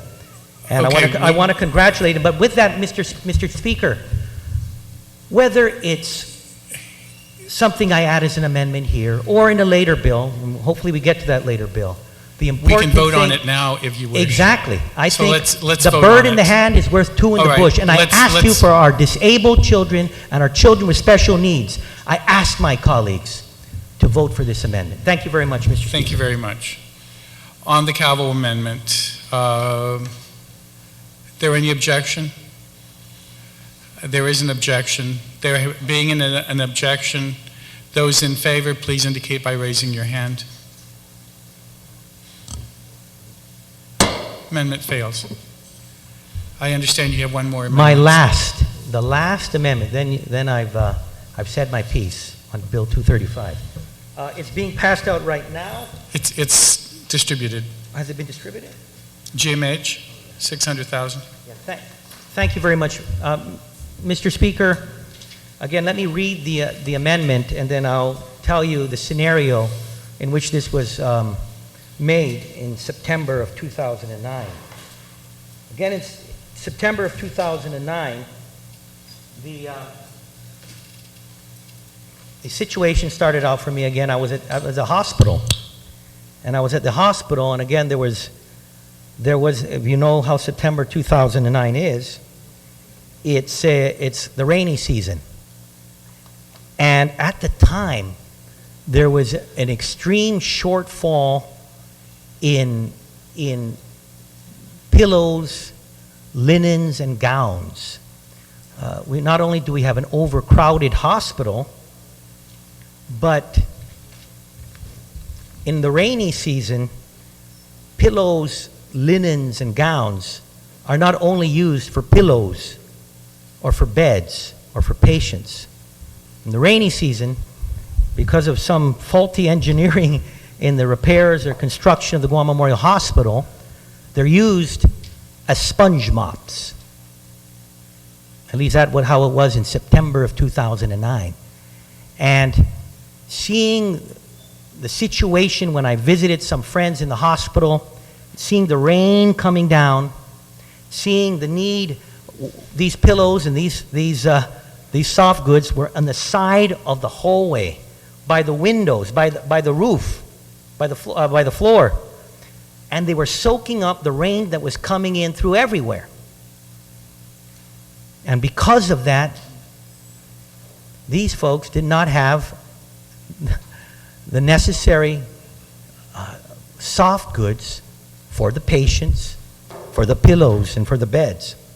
And at the time, I felt it was important that we put this measure in as an appropriation. Of course, we introduced the bill, and I got it heard a couple of weeks ago. Now, it's not the rainy season, it's a dry season, but with that, the Guam Memorial Hospital still is in a very, very dire financial position. In fact, it's heartwarming for me to see that our Lieutenant Governor and Health Committee Chairperson are working collaboratively on trying to deal with these issues that have been long-standing. And I feel in order to help our Lieutenant Governor and our Health Committee, we got to give them some funds. Got to give them some money and resources. It's not a lot of money, but it's some money. I have made a bit of an amendment to the bill based on the issues regarding their payables, and again, not most recently when they had a cutoff of pharmaceuticals, and I'll read it. The appropriation is to the Guam Memorial Hospital. The sum of $600,000 is hereby appropriated from the unreserved fund balance of the Territorial Education Facilities Fund to the Guam Memorial Hospital for the purchase of linens, pillows, and patient gowns for the patients of the hospital, and I added on, and for pharmaceuticals. This appropriation is not subject to the Governor's transfer authority or the Bureau of Budget and Management Research allotment process. The Department of Administration shall release this appropriation for immediate expenditure and encumbrance in the Guam Memorial Hospital Authority. So, Mr. Speaker, and to my colleagues, the emergency situation has not gotten any better for the Guam Memorial Hospital. As a matter of fact, it's gotten worse. And right now, in the spirit of assisting the administration and this legislature's health committee in giving them the needed resources, I'm asking for your support for this amendment. If there's one institution in this government that literally, it's a matter of life or death, it's the Guam Memorial Hospital. And there was a question brought forward early about the second part of this. And again, I know you've seen the redundancy. The Governor's transfer authority and allotment process, and about the DOE releasing this appropriation for immediate expenditure and encumbrance of the Guam Memorial Hospital Authority. If there was any other amendment that this was more important is this.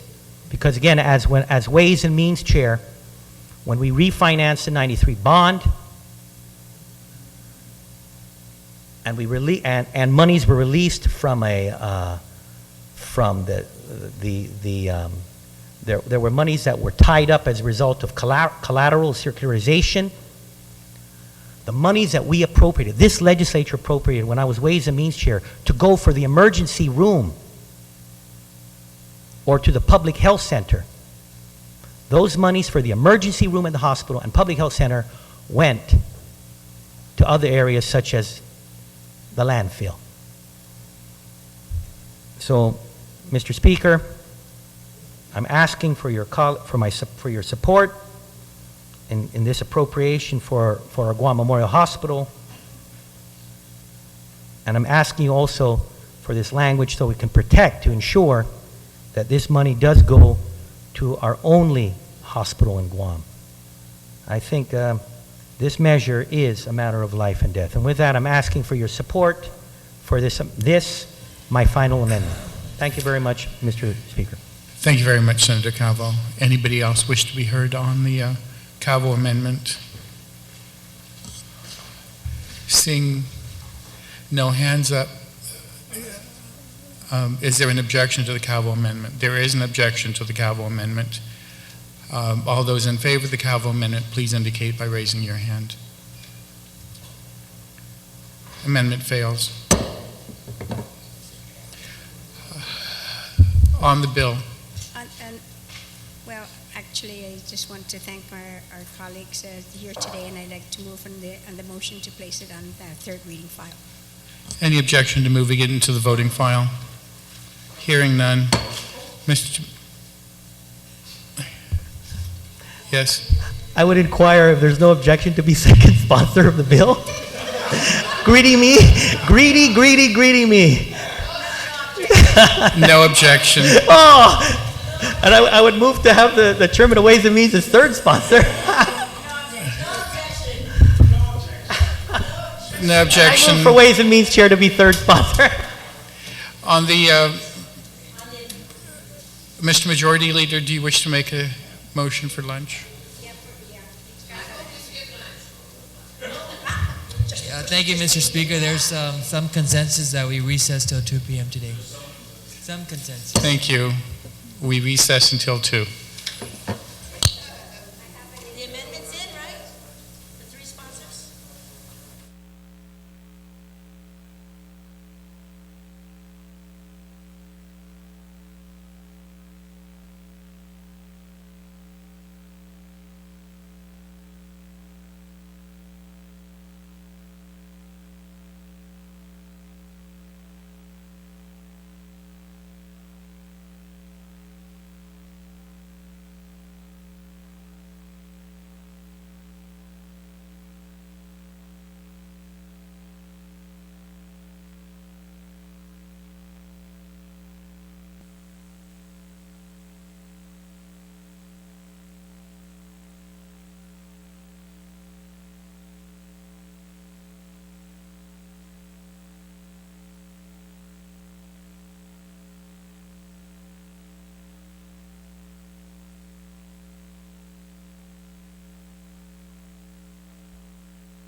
The legislature is back in session. Uh, Senator Uggan, there's a request, understand, to pass and file 272 until you're ready. Okay, and then, but 275, that's, you're the primary sponsor as well, so.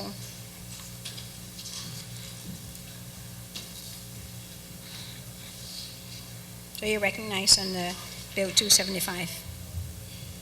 Thank you very much, Madam Speaker. I want to thank you very much and our colleagues for accepting Bill number 275, that's 30 LS, into the agenda. I'd like to move for the placement of Bill number 275, that's 30 LS, as substituted by the Committee on Economic Development, Health and Human Services, and Judiciary, that it be placed in third reading for consideration by the body. And you'd like to speak on it? Please. You may continue. Thank you very much, Madam Speaker. Madam Speaker, this is a provision that would, and as a matter of fact, it does have a, I would say, a sister legislation that is on the agenda, that the report was finalized as of yesterday afternoon, so I'm still awaiting a copy of that before the legislative body. But this is legislation that would allow, I don't know if you're familiar with some of the activities in the Department of Public Health and Social Services as it applies to the community health centers. The community health center administrator had been, over the course of the last year, working very closely with the federal government in terms of trying to participate in a program called 340B, in which the community health center can avail itself of some reasonably priced pharmaceutical products based on some federal restrictions, guidelines, and requirements, and they can access these pharmaceutical and medicinal products through that program, and they basically perhaps stretch the funding, the limited funding that they presently generate as part of the community health centers. Well, what this provision would do, Madam Speaker, is allow for the direct access to this special fund by the administrator and by the council or the board that is governing the community health centers, so that in fact they can meet their vendor requirements as quickly as possible. So, and there are some requirements or restrictions. I understand it that the vendors, should they avail themselves of the 340B program, they can stretch their dollars about their dollar value about 3 or 4 times. And if that's the case, then obviously it's a program that has been not only successfully applied in many jurisdictions in the mainland, but I think that the community of Guam can also benefit from. What Bill 275 would do is allow for the establishment of this particular fund account to be maintained and administered by the administrator of the community health centers of the Department of Public Health and Social Services, and that it would allow for them to be able to coordinate the expenditures and the administration of these funds. It also has some safety mechanisms or safeguards where the department shall report monthly in the maintenance and the full compliance with applicable laws in terms of ensuring accountability and transparency with the resources, and that any and all collections deposited shall be reported to the members of the advisory council of the community health centers. The complementary legislation is Bill 285, which is on the agenda, Madam Speaker, but of which like I shared with you, the report was completed yesterday early afternoon. And that would basically delineate and provide some additional flexibility in terms of how the funds will be allocated. And the sponsor of that legislation is the good speaker from Barrigada. And it would also provide for some application and use in terms of allowing for stipends to be applied. But this is, I think it's very straightforward. It allows for the community health centers. I've been criticized repeatedly by a particular radio station that an individual called in and questioned why this particular proposal had not been passed. Well, understanding the legislative process is before this body right now.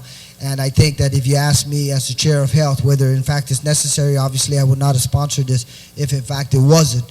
I wanted to see, in terms of the time sequence, I wanted to see if in fact this fiscal year would not necessitate legislation like this, but seeing what has transpired in recent months and because of the limited resources available, I think what we need to do is recognize that in order for the community health centers to meet their financial requirements, their vendor requirements, and remit payments in a timely manner, and also to be able to be active and continual participants of the 340B program, then certainly we need to have that local commitment in terms of allowing for the administration of the funds, which will still be maintained out of DOA, but administered out of the community health centers to the administrator as well as the advisory council. So, Madam Speaker, I ask our colleagues for their consideration in this legislation, and then when the subsequent legislation is presented, I would also comment on that in terms of the clarification as to why it's necessary. But I think this is extremely necessary to allow for what I just shared with you, timely remittance of payments and obligations under the guise of the community health centers.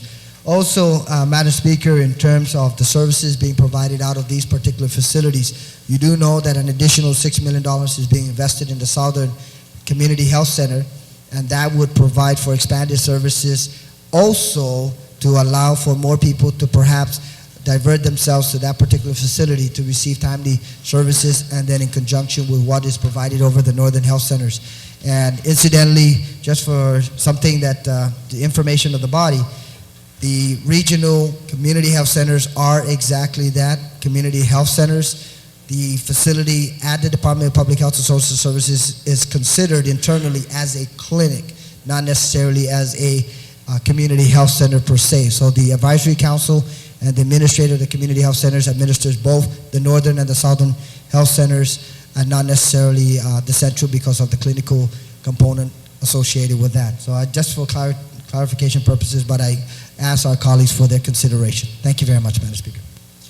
Thank you very much, Senator Agon. On the motion, Senator Pangilinan, you're recognized. Just want to say, Madam Speaker, I want to rise in support of this legislation, and it may seem a little odd because normally I would like to work towards consolidating the financial affairs of the government, and part of that consolidation is trying to limit the creation of special funds. But in this case, I feel that the author is correct in his assessment of the need to isolate this revenue that is available to the community health centers and is generated by the community health centers from its own activities. So sometimes we create special funds because they're not part of the overall general scheme of the taxation authority.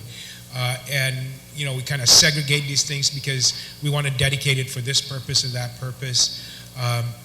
And we try to limit that. I think both our internal audits, Inspector General audits, other audits that have been performed for the government of Guam have recommended that we try to limit the number of special funds. The public auditor has sent us recommendations to eliminate all these special funds really within the government of Guam, because it just makes it a little bit harder for the administration to track these funds. And when they go to support the programs that are funded out of the general fund, their position usually is that we really should just then draw it out of that same pool. But this is a little different because, number one, of the mission of the community health centers. But more importantly, this is revenue that is generated by the community health centers themselves from the services that they provide to the patients that utilize their facility. And as such, we want to make sure that that is immediately within their control, number one, in terms of authorizing for expenditures, but most importantly, it's within their ability to channel and direct this revenue stream to ensure continuity in their operations. This will allow them to do that by segregating the revenue stream and ensuring that it's available for them. The community health centers have continually expanded over the years, more because of need than want. That we have seen the continued deterioration of the ability of our community here on Guam to afford insurance and even to access things like the Medicaid program. And even when they're able to access the Medicaid, the MIP programs, that the providers of services to these programs are limited because of the inability to make timely payments for the services that they provide. So we have seen things like the MIP program for, let's say, prescription drugs is limited to one or two pharmacies who, out of the goodness of their heart and their desire to be part of the community and continue community services will put up, so to speak, with not getting timely payments and continue to extend the service of filling prescriptions for MIP programs, even though the payments are late. Well, with the community health centers, sometimes we just we don't have the luxury of doing that. Number one, it's a government entity. Number two, it provides the services. And number three, they really rely on a lot on some of the off-island vendors that just don't understand our community. And while they work with us and they help because of the relationships that have been created with the management and the administration of the community health centers over the years, they really aren't rooted here, and so they don't look at our patients in the eye. I think that the most recent program that's been put in place, in which the administrator was very successful on, that was spoken about by my retiring colleagues, of the fact that they're now able to purchase pharmaceuticals from a program in place with statewide community health centers within the country. It requires absolute ability to make our obligations on time because of the extent of discount that's allotted under this program. And so by isolating the revenue generated by the community health centers themselves, we can ensure that there's better assurances, at least from the board's perspective, as well as from an operational perspective, that they will be able to access this money and be able to make these payments for some of the special arrangements that they have that allow them to participate in programs that greatly reduce the cost of their pharmauticals, as well as greatly reduce their operating expenditures, thus being able to continue to work for and expand the services. There was, credit where credit is due. One of the initiatives in the previous administration on the national level, President Bush, and while I may argue his motivations and what his thinking was, the end result was there was a great expansion in support for community health centers. And as such, our board at the community health centers, as well as our administration, has been able to take advantage of the expanded support for that. But it all requires continued ability on a local government's portion to continue to support that.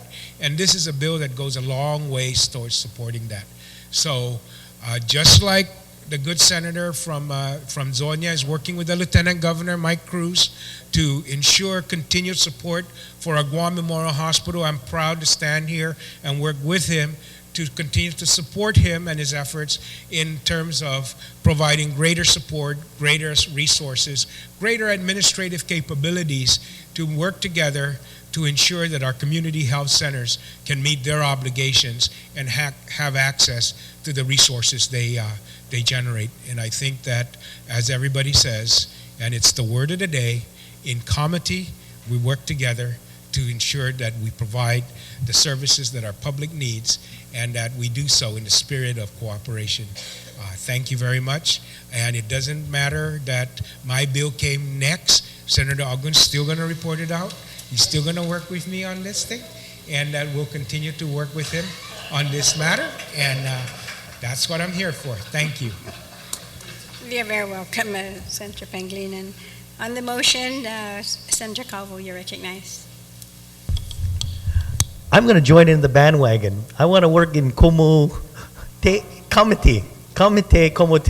So I rise in total support for Bill 275 introduced by my colleague, the chairman from healthcare, who is also working in collaboration with the Lieutenant Governor. I want to join that.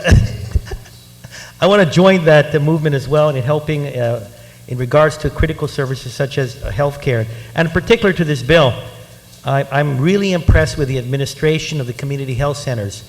If you take a look at the Northern Center and again, the work that's being done in the completion of the Southern Community Health Center, that is another success story in particular the areas of healthcare in Guam.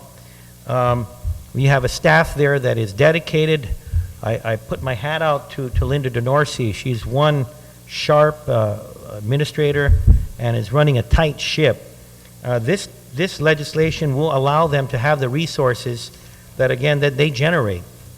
And I look at kudos again towards trying to find ways to further enhance the operation of the community health centers. I look forward to working with these folks in this legislation and others. So, Madam Speaker, I'd just like to rise in support of the passage of Bill number 275. Thank you very much. Thank you very much, Senator Calvo, and I guess everybody's going to join in this committee, but the most important thing is that apology has to be done first before we can all start uniting. Kumbaya. Are there any other speakers? Senator Ogden.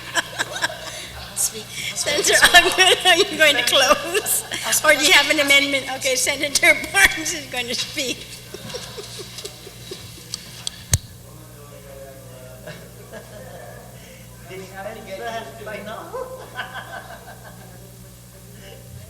Yeah, Senator Roy knows his role. Tina Rose, Munya Barnes. She's still smossy, Madam Tina Speaker. Madam Speaker. Rose. It's so nice to have a rose. Thank you.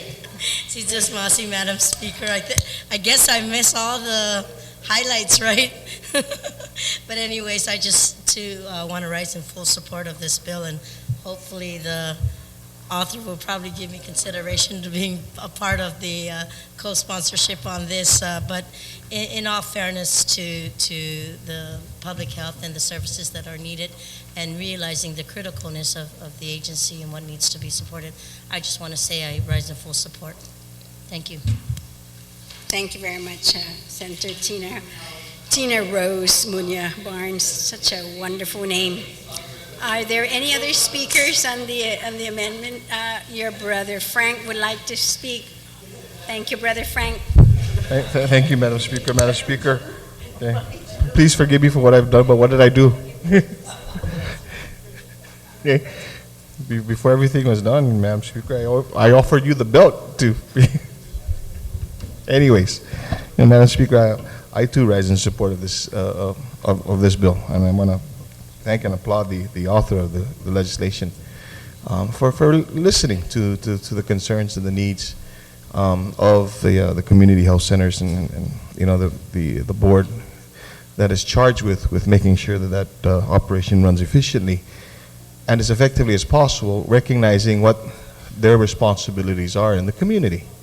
I remember as the former chair on health that they had already initiated the discussions and being able to do this, and I'm glad and I'm to see that it has matured enough to be able to move to this step, and for this body to be able to recognize that they're going to need some autonomy to be able to ensure that they're going to be able to manage their resources the best way they know, and they are the best way.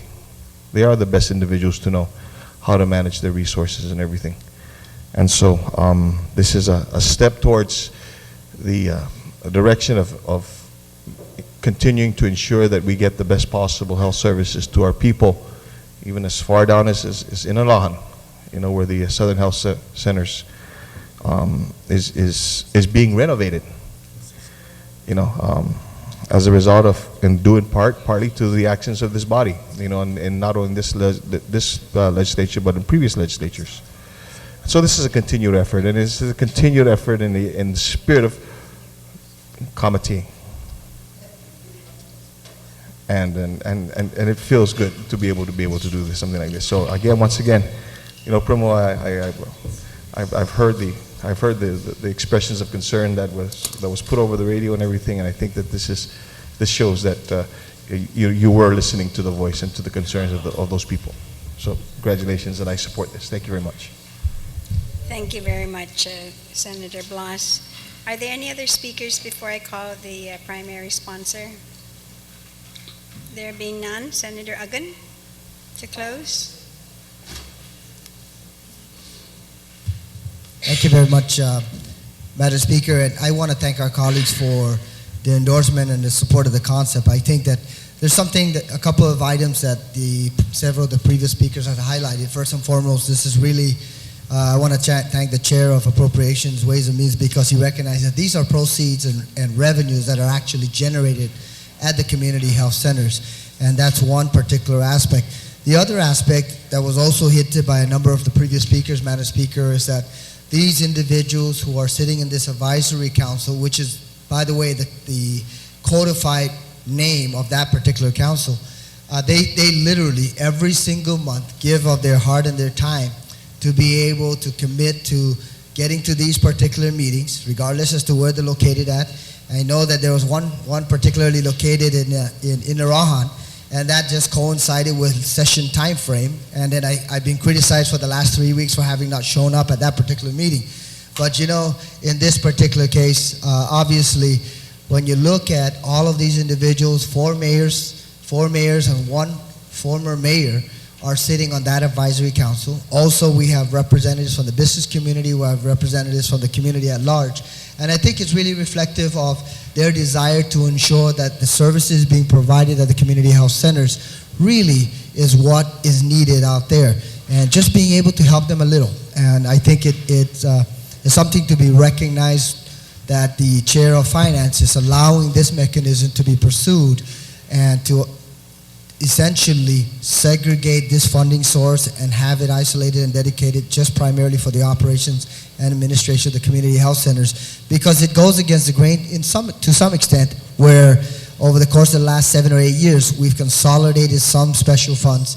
Now this is a move towards isolating this fund so that in fact we can reinforce the support in the community health centers. And I think that has to be noted, and also the commitment and the dedication and the volunteerism of many of these individuals who sit on the board. And they've obviously, a few of them are from either far north of the island or far south of the island, and they continue to travel and traverse our roads just to be able to make it to these meetings. And they're very, very active members.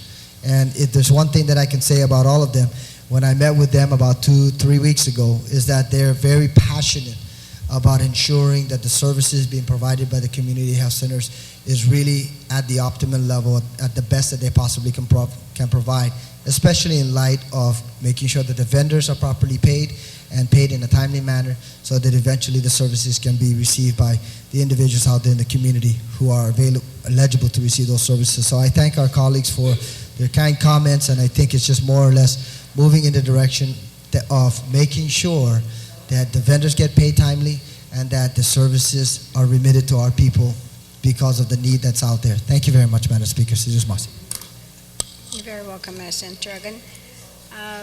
On the motion then to place Bill 275 in the third reading file without any objections, so ordered.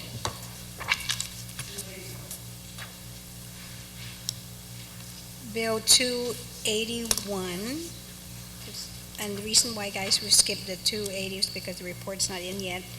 So, okay, so 281.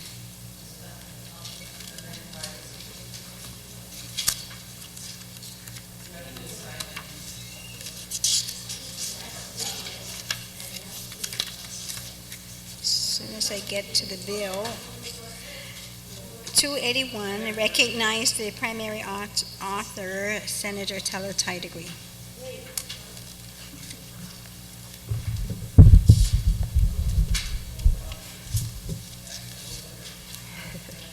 Thank you, Madam Speaker. Madam Speaker, I ask that we move Bill 281 to third reading file, and I would like to speak on the bill. You may proceed. Thank you, Madam Speaker. Basically, the purpose of this bill is to provide access to the emergency 911 system for our residents and visitors who cannot hear or speak. And as you know, technology has caught up with our 911 system at the Guam Fire Department, and this bill is intended to make that aspect of Guam's 911 system happen sooner than the rest of the system, which is very costly at this point. And Madam Speaker, this is basically temporary until the fire department or the 911 system is in full compliance with the ADA. Madam Speaker, I was approached by the deaf community with regards to this situation that they're having.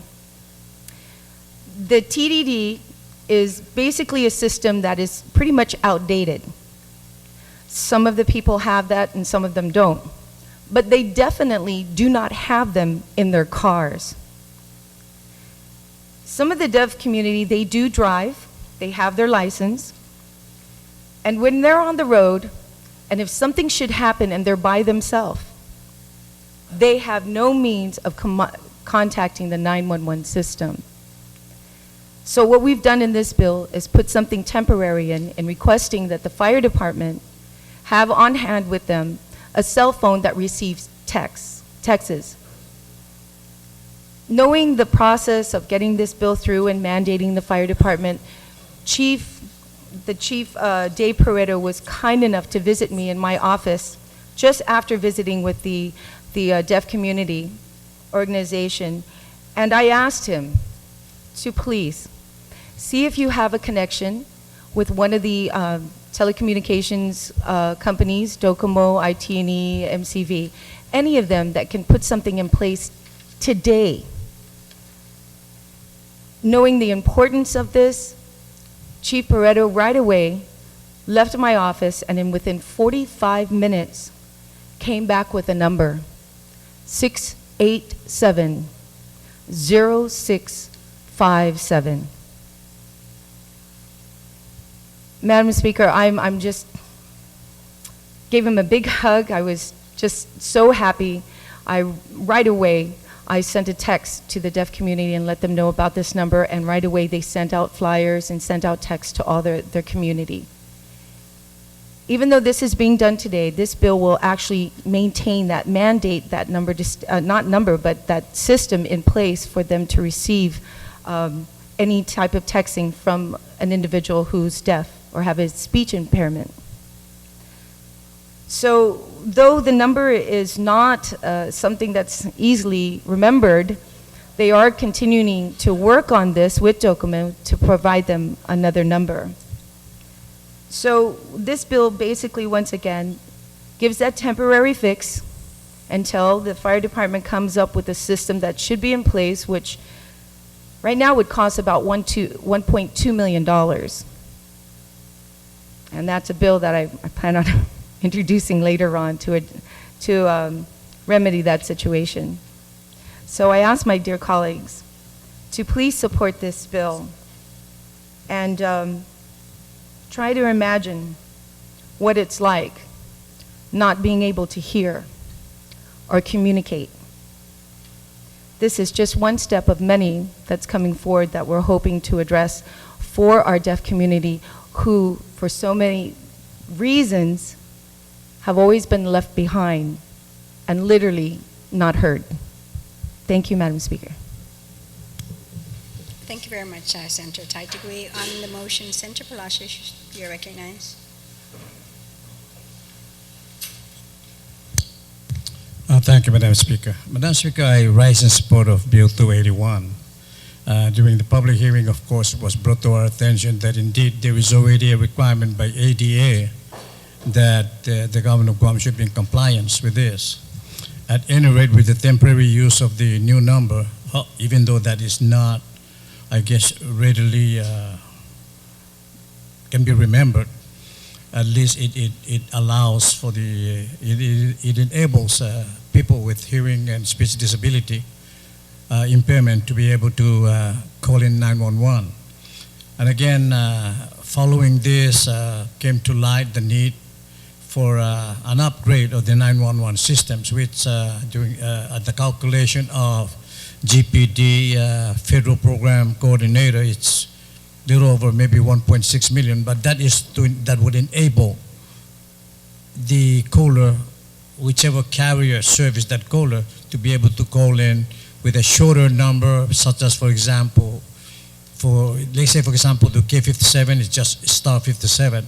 So something like that in that kind of dialing, a very simplified process, would again enhance the ability of people with hearing and speech impairment to be able to call in 911 and report this. And not just motorists, but just any individual with a cell phone would be able to access that and be able to listen to, and at the same time, the receiver on the other end of the 911 would be able to decipher the the language or what the message of what's going on, and there can be communication. This definitely, Madam Speaker, will enhance the safety of this group of people, and of course, it would enable the police department, of course, to provide a better service to this group of people. Thank you, Madam Speaker. Thank you very much, Senator Palacios. Are there any other speakers? Senator Agan, you're recognized on the motion.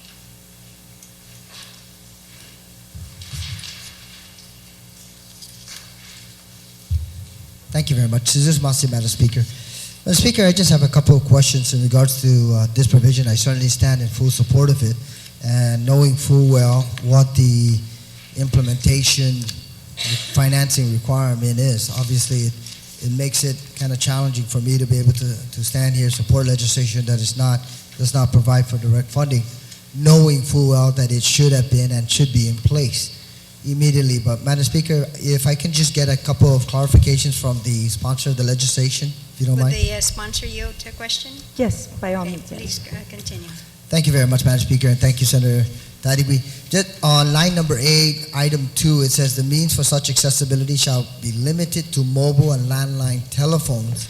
And then the subsequent statement says nothing herein shall be construed as to limit the Guam Fire Department from providing accessibility to the emergency 911 telephone communication system through other modes of communication.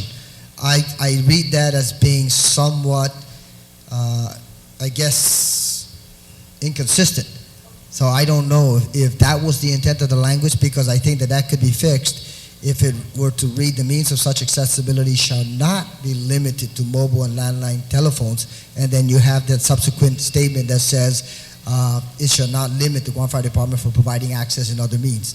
So that's perhaps a question that I have, and in terms of clarification, is that the intent to keep it at that? But then I see it as contradicted to a limited degree. Okay. Senator Taitui? Could I have a 1-minute recess? Because actually the intent was to just sustain within the mobile unit itself for texting, and being able for them to shall be limited to just basically stays within that preview of being able to have the mobile phone. Now, if we open it up, not limited to, shall not be limited to, then you're looking at their ability to go out there and seek other means of communication, not just mobile, and that our intent is to stay just with the mobile phone that receives access for texting. Before we recess, Madam Speaker, I mean, just because of the nature of technology, I mean, there's always continuous change and updates. I think that providing as much flexibility perhaps would be appropriate, but I have no problem with the request for recess. Thank you, Madam Speaker. Okay. We'll take a minute recess.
The legislature's back. The legislature's back in session. Senator Uggan, you have the floor before recess.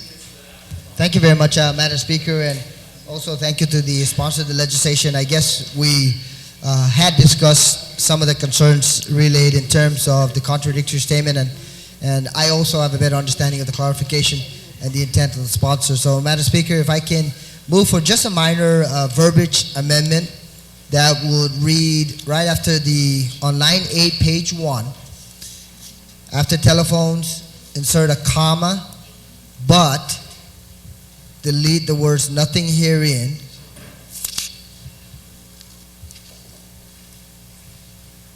So the amendment is to delete the period after phones in line 8, add a comma and add the word but, delete nothing herein on line 9.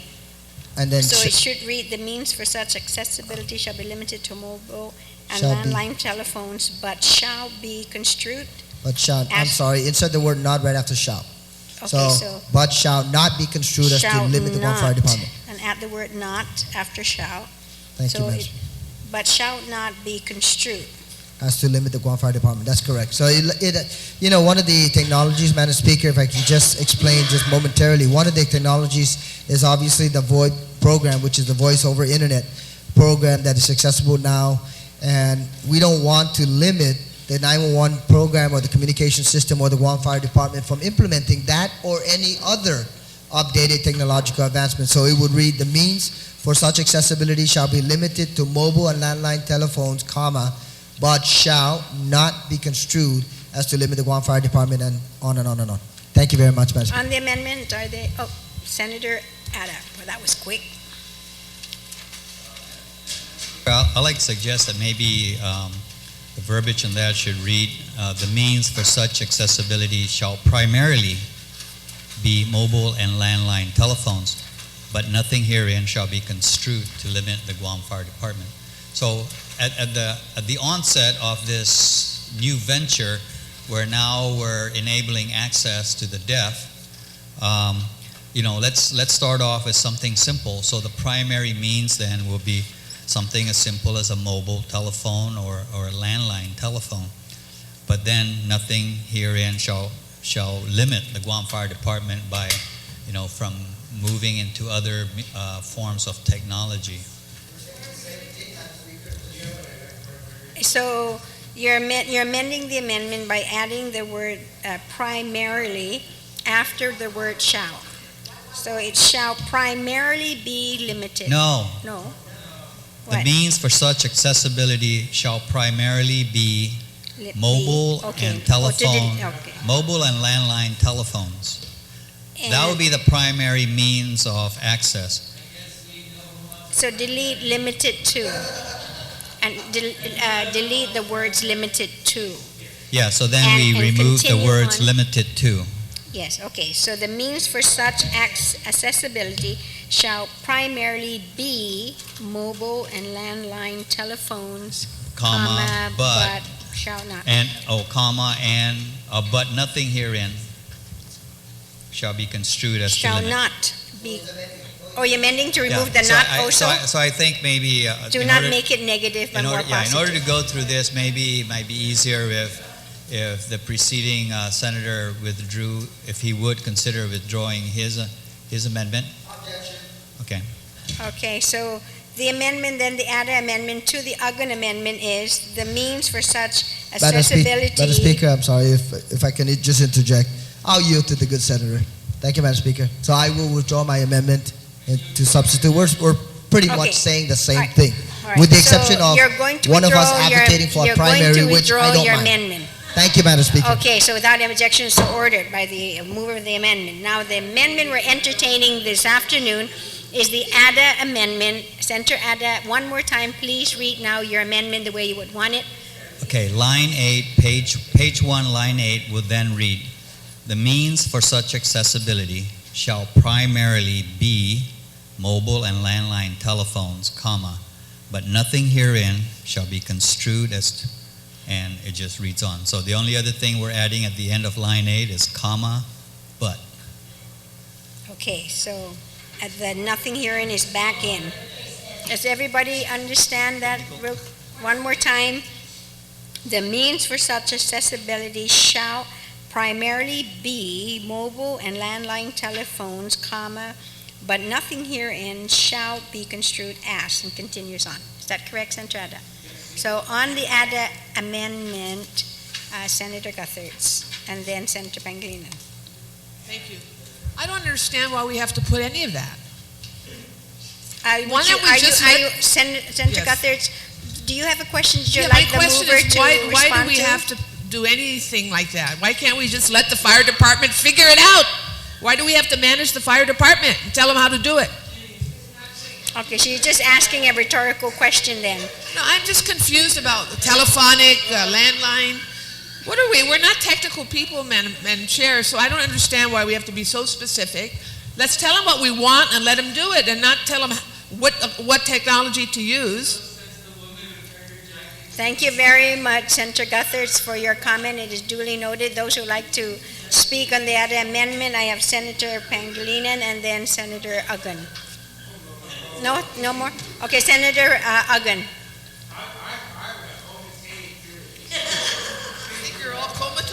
Thank you very much, Madam Speaker. Madam Speaker, I stand in support of the amendment, which basically was reiterating some of the things that rephrased the statement or the amendment that I was proffering. But the need for this is what I was sharing with the body a little earlier.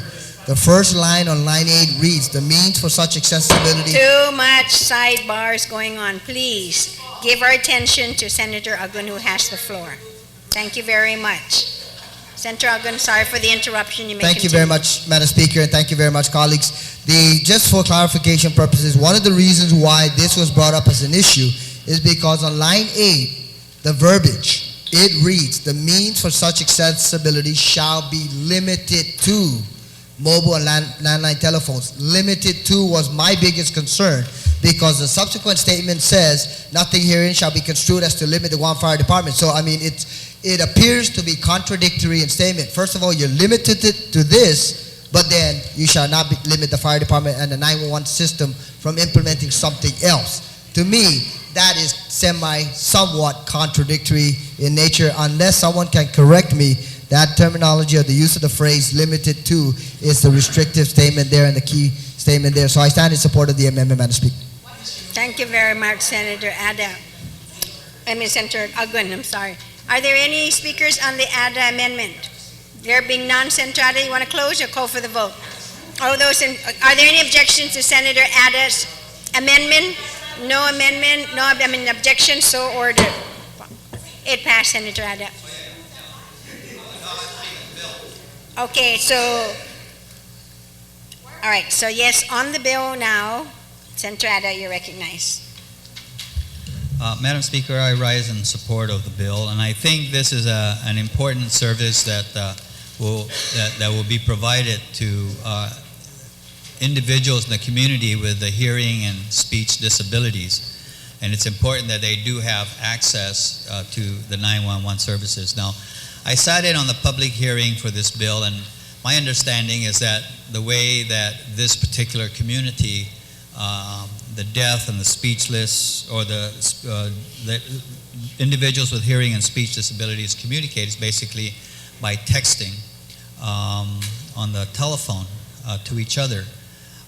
And right now, I guess really when you take a look at the bill, the intent is to direct the Guam Fire Department, whether it be as simple as purchasing a cell phone and dedicating it in that 911 office, that when it gets a text message gets sent to it, that message then is a 911 call. And that then that 911 office has got to have the capability to respond back to that text message to say, so where are you located and all that. Now, I noticed that on Section 2 of the bill, it states that the provisions of this act shall be effective 1 year from the date of enactment.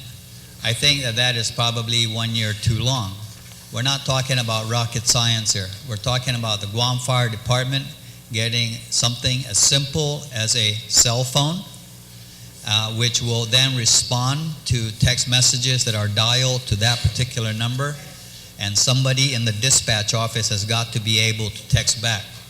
So it's got to start at least with that. And then GFD will leave it to them to find if there's any other technology that's available where the dispatcher can use a keyboard to respond back, because let's face it, not all of us are as nimble and are able to text back as quickly. But the point is that there is no reason why this service cannot be established sooner than 30 days, within a month. It takes nothing more than subscribing to a cell phone company with an instrument. I'm sure a cell phone company out there will be very happy to maybe donate a cell phone that will be used to receive text messages from persons with a hearing and speech impediments. And so I would like to make an amendment then by changing in Section 2 to read that the provisions of this act shall be effective 30 days from the date of enactment.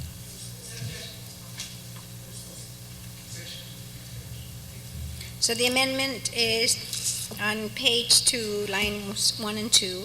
The provisions of this act shall be effective 30 days on the 30 days from the date of enactment. from the date of enactment. That's right. Okay, so from the date of enactment. Are there no objections? Or you want to speak on it? Okay, Senator Agun. Thank you very much, Madam Speaker. I know that this is going to be mandated, but then the question is, because we have a number of telecommunication companies out there, will this necessitate an RFP? Or is it a direct service that's going to be provided out of 911 that you just circumvent by virtue of the law? Say, okay, we're extending our services, we can go in there and acquire this additional service or access for our people with hearing impairment or disability. That's the question I have. Because if we say in 30 days, and realistically, their legal counsel says, oh, by the way, we have to go out for an RFP because it's a line agency that is administering the 911 system. That's the case. It's my understanding that because of the additional requirement for services, they may have to go back out for an RFP or an RFB, a request for bid. So is that 30 days? Does that take into consideration? It recognizes the urgency of implementing this law.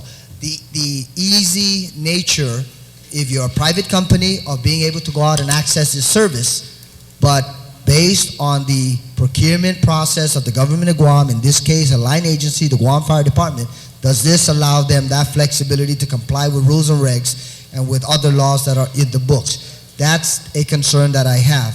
So I think that when you legitimately look at this, if they're going to have to go out for an RFP, Madam Speaker, then 30 days is inadequate, insufficient. I wanted to share that concern because obviously it can be addressed through the timeline. Would you like then the Thank you very much, mover of that amendment to answer your question? Senator Ada, do you yield? No. He's asking a question, so you don't want Senator Ada to answer your question? Do you want him to answer your question? Okay. Senator Ada, do you yield? No. Madam Speaker, I don't think the annual subscription service is going to meet the threshold where you have to go out and get, quotations or go out on bids. We're talking about an annual subscription service that's going to cost less than $1,500. Then if that's the case, Madam Speaker, then it should be specified here to some extent that provides GFT, I say again, a line agency that flexibility to procure the services within the 30-day time frame. Because it's the same issue that I had when I initially looked at this, whether realistically, why should we consider a one-year time frame when this should be closed up so that in fact our people with disabilities or hearing impairment can be able to access this service? So that is my concern. That's an issue that I have, and I would hate to see the fire department come back and say legitimately, we'd like to comply with the law, but we've got to put out an RFP. Yes, it may cost $1,500, and they may be able to go out and add to the existing service, but I don't know. I don't know what the existing process is. Thank you very much, Madam Speaker. Thank you, Senator. Okay, Senator Taitagui on the amendment, and then Senator Munya Barnes. I stand in support of the amendment. We have to remember right now, currently, they have that access. 6870657, which is Docomo, who they've given generously, supporting the community, the deaf community, and doing this for free right now. I mean, if there's anything that should go out is to allow the other telecommunications companies to also offer for free their service as well. You're looking at texting that's going to cost like monthly, just texting alone, at about what, $25 a month? The fire department assured me that these companies are so willing to help and assist into something so important and needed until such time that the 911 system is up and running, that has the capabilities, that's compliant with the ADA and all other compliance. And even at one point where it's $12 million down the road, we'll have a GSA system, a GCS, the global GPS, that's it, GPS, since we don't have one in Guam, it's hard to remember, but GPS system in place, which is actually 12 million. So, Madam Speaker, it's already in place right now since December of last year. It will continue on, and I'm most sure that the fire department is actually turning down free offers from other agencies that are coming in. But Docomo seems to have stepped up to the plate, the first one to step up to the plate, and I see no reason why we should not put it 30 days. Thank you, Madam Speaker. Thank you very much, Senator Taitigui. On the ADA amendment, Senator Munoz. Senators, do you want a minute recess? Okay, minute recess.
The legislature is back in session. Senator Munya Barnes, you are recognized on the ADA amendment. Si Zeus Masi, Madam Speaker, and Talawani Si Zeus. I'm hoping that this afternoon brings a lot of sunshine to you, since you got a beautiful red dress up there, Madam Speaker. So, you know, or you know, with the right sense of, you know, blue scenery out there, you know, with that sailboat floating. But whatever the case may be, Madam Speaker, as I listen to the amendment and the Speaker speaking on this, I'd like to stand in full support of the ADA amendment, and I'm going to share with your perspective even the intent of Bill 281, something that should have not needed to be legislated, has to be legislated, because some of the agencies haven't taken into account that this should have been done a long time ago. And you know what? The provisions of starting that, I too had concerns about waiting that 1 year and saying that I fully supported this bill. But when we look at text messaging and bringing the opportunity of that, I was just sharing with my colleague from Barragata that text messaging a month unlimited is $5.95 at the most reasonable rate. And if you're going to go to the most extreme, nothing is more than $50 unlimited usage of phone. The maximum right now is at $59 unlimited a month, $69 depending on which carrier you go through. But you know what? When it comes to the procurement process, when it comes to setting things in place, we already have a dedicated funding source that goes in there. things to this nature have not been implemented and put into effect. So you know what? I think that this should be done immediately. If we have to legislate common sense for something that should have been done a long time ago, then you know what? Let's put it in place. Let's put it in place today and now. And you know what? When it comes to the deaf community, I do know that the report says that there was less than 100, but I personally know that being a part of the disability community, working with DISIT for more than 6 years, I do know that the number is greater. Some folks can, a lot of folks in the disability community, especially with the hearing impaired, have the opportunity to drive, and what it is they can read lips. They can talk. They have different forms of communication. This is another avenue that strengthens that because they just need to be able to give them that accessibility in case there's an emergency. And why shouldn't we give it to them yesterday? So, Madam Speaker, I stand in support of the amendment and also of the main bill, and I was going to ask the sponsor to be a part of that, but I think this is really important and we shouldn't take delays. The fire department already has rules and regulations in place. We have the adjudication process, and that's anything under $14,999 or 15,000. So let's do this yesterday and not wait for 365 more days. Thank you. Thank you very much, Senator Tina Rose Munya Barnes. On the ADA amendment, then I don't know whether it was an objection, but it wasn't an objection. Okay, then so I'm going to call for the vote. And there are no objections then to the ADA amendment. Motion carries. Okay, very good. Moving right along. I have at least vindicated, would like to speak as Senator Blas on the bill. We're still in 281. Thank you, Madam Chair, Madam Speaker. I'm still trying to figure out why you're mad at me, but and I'm sorry again, in case you haven't. Okay, in the spirit of committee. Thanks, Primo.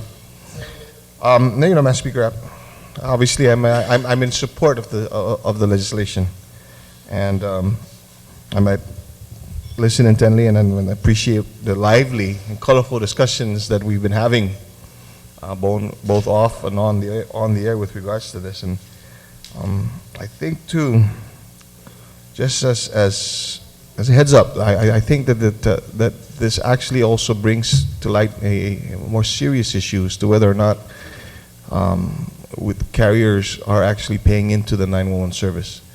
I know there was a whole discussion here with regards to how we're going to fund this. And right now we're relying on the generosity of certain companies to be able to permit this. But there's going to come a time, a day, that we're going to need to be able to fund it on our own and be able to maintain it and to improve upon this.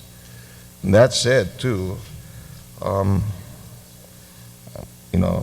looking into right now and having discussions with various carriers about a concern of not being able to properly pay into the service, and recognizing too that although technology does exist elsewhere, it still has not been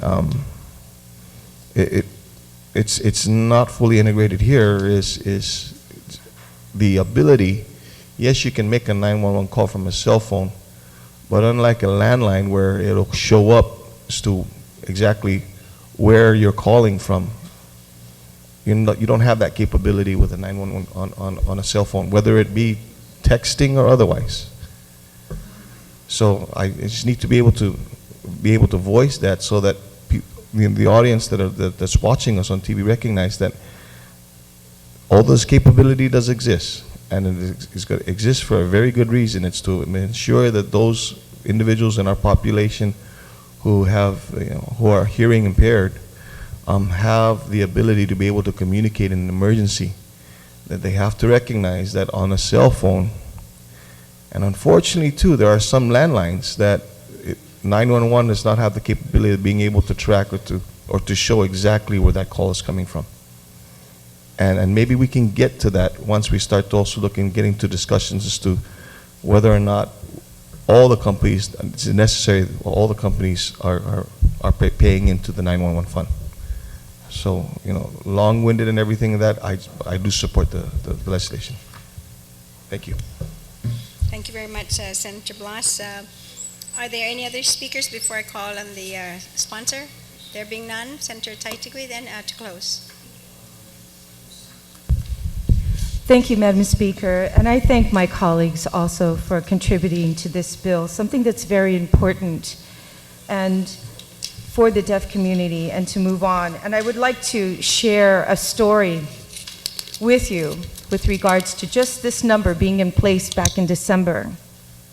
It was New Year's Eve, and I was heading home from one of the parties. It was about 1:30 in the morning after watching the fireworks in Tumon.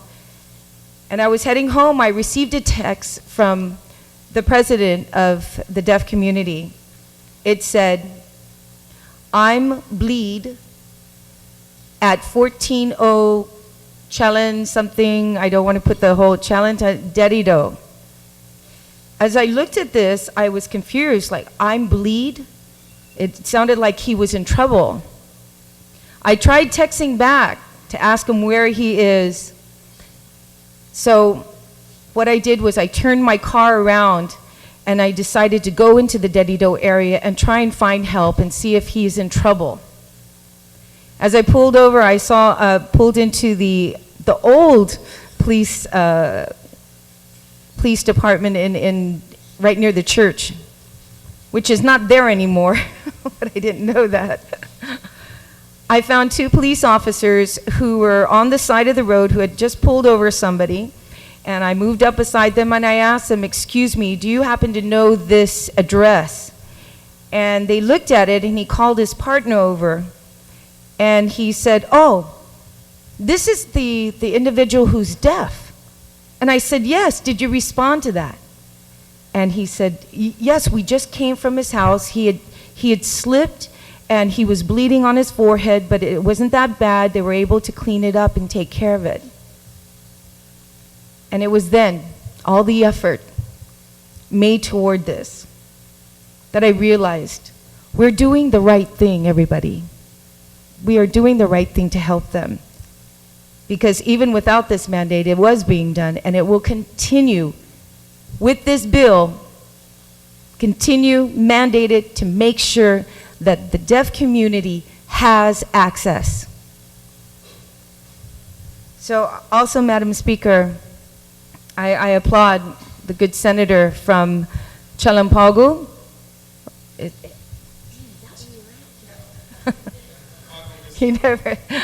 From Chalampago for her just well-spoken opinions and concerns and efforts toward ensuring my colleagues that this is the right thing to do and should have been done tomorrow. And I ask that she be co-sponsor on this bill as well.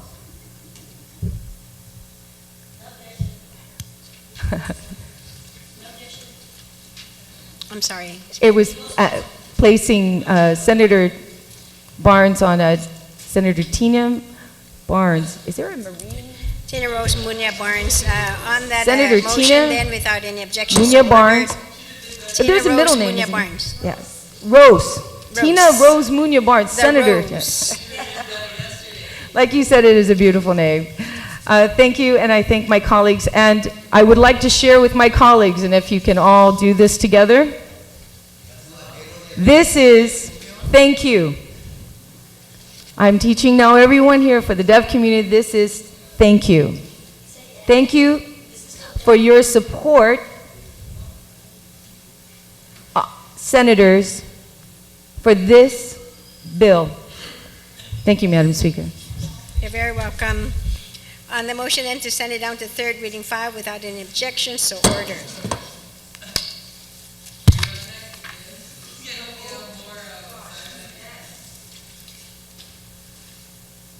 Bill 282, Senator Taitigui.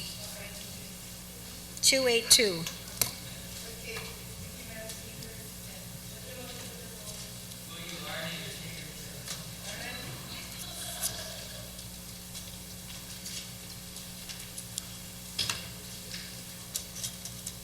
Thank you again, Madam Speaker. Once again, I come before you an advocate for the deaf community.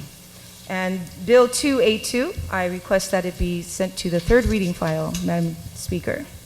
And would you like to speak Motion on it? to take it to the third reading file. And you would like And to I would speak like on it? very much to speak on this. Please proceed.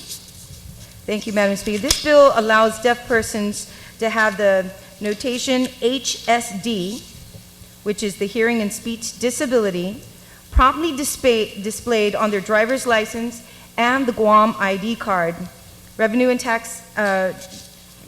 taxation, they testified that this additional service would cost nothing more. When people flash their IDs and their license, this designation will help them communicate their disabilities to police officers, bank tellers, and store cashiers. So very simply, the bill started off with just placing this on the driver's license, and then through the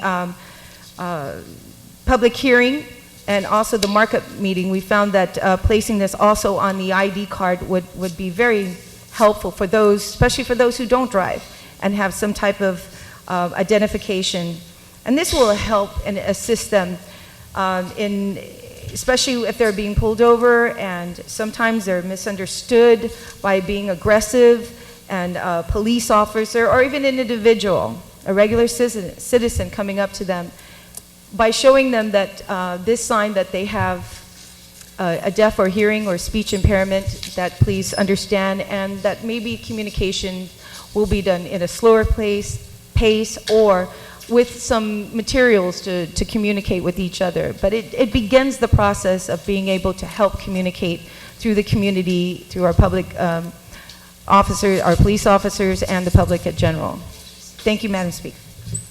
Welcome, Senator Taitigui. I have Senator Palacios and then Senator Tina Rose Munoz-Barnes.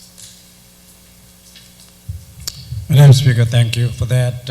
I rise in support of Bill 282. During the public hearing, Madam Speaker, was brought to light that this ability to enable individuals with this impairment to be recognized by police officers or other law enforcement officers, or for that matter, other people, is not really limited to just drivers, people who are driving. And so it came to light that perhaps also a designation on the Guam ID card. Some of these people probably may not have a driver's license, but then we saw the application of this also at the mall, on some crowded areas where they have, they are confronted by people, not necessarily law enforcement. So they'll be able to show this so that they can be understood that they have this disability. And what started as a need for the drivers to be recognized by police officers when they get pulled over, it actually expanded to recognize also the need under different situations and not just driving a motor vehicle. And so with that, the subsequent meeting following the public hearing with the revenue and taxation, one from the driver's license and one from the issuing the Guam ID card, as you know, Madam Speaker, that they will be issuing the Guam ID card, is that this would not cost anything other than to indicate somewhere there the notation that the individual has some disability. And what is important here is then upon the implementation of this bill, after it become law, is that the Guam Police Department and the Department of Revenue and Taxation, and perhaps this should come together and give an orientation to the police officers on recognizing this, and also the president of the Deaf and Association to come together and work together. So again, this is a continuing recognition by this body of a need to enable these individuals with this impairment or disabilities to have the same service, and again, the recognition, so as to avoid any unnecessary confrontation simply because the individual probably was not responding because cannot hear or cannot talk, and this would help both sides of the law enforcement, the store owners and any other people, and also the recipients of these ID cards. Thank you, Madam Speaker. Senator Palacios, you were saying earlier, and I don't know whether you were going to make that as an amendment, that you said driver's license and or Guam ID cards. And that's also It the is? substitute bill, Oh. by the way. Let me see, I'm looking only at the entry. Oh, there it Yeah, is. but yeah, it's shown on the substitute bill. Okay, Also I'm sorry. relative to Guam ID cards issued to individuals with hearing and speech disabilities. So resident taxation would have no problem. In fact, they can implement this almost immediately. And it costs nothing because the camera is already there. Just put that notation. Thank you very much. Thank you, Senator Madam Speaker. Palacios. On the bill, on the motion then, Senator Munya Barnes? Senator Munya Barnes, yes.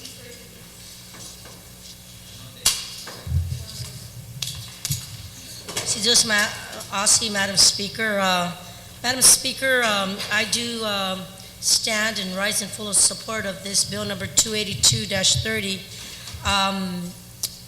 I really think this is an excellent bill, and as I look at the timelines, it looks like it's at 90 days, and I don't know if the author would like to look at maybe even reducing that time, but I just want to share with you a perspective, Madam Speaker. As I looked at the provisions of including it, there was a may or a shall, and I looked at item B and it says may. And the reason why I accepted it like that instead of a shall was because some persons with disabilities or with special or with hearing or speech impediments don't want anybody else to know while they're doing an application to know that they have that disability. Some of them also want that because they may be portrayed when they're trying to speak or they're trying to get their point across that somebody can misconstrue what they're trying to say, and when they get excited through hand motions or by trying to read what the folks that they're trying to get their point across, they are misconstrued as being, how do you say, that they're being outbursting, and that they're being irritated, and they're having a tantrum or a temper tantrum, or they're just getting irritated. And in that sense, I bring to light an incident that happened where an individual got pulled over when I was working with the Department of Integrated Services for Individuals with Disabilities, and he got pulled over by a police officer here, and he was trying to explain to the police officer who was going to give him a ticket for imprudent driving that he couldn't hear him. And the police officer in the beginning only wanted to tell him that his decal in the back was expired.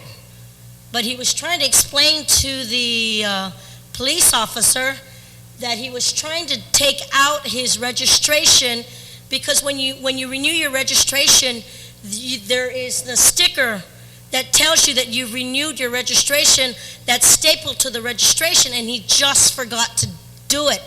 I too forgot to do mine last month, but I didn't get pulled over. Luckily, my daughter reminded me, Mom, it's February. Your registration expired on January. I said, no, I renewed it. And she said, no, look in the back. And I said to my daughter, I said, that reminds me when so-and-so got pulled over, the police was ready to arrest him for not being, how do you say it, he was being unruly, and wanted to get him for disorderly conduct, public intoxication. And the guy was like, give me a chance to explain. And as the individual was trying to explain, he was using a lot of hand motions, and he was saying, like, give me 1 minute to go into my compartment so I can pull it out. And it should have been done already. But the police officer, I guess, had a really bad day. And when he came to that, the driver already showed that he was so sorry, but that he knew he had his registration in place. But he didn't take that sticker out and stick it on the back.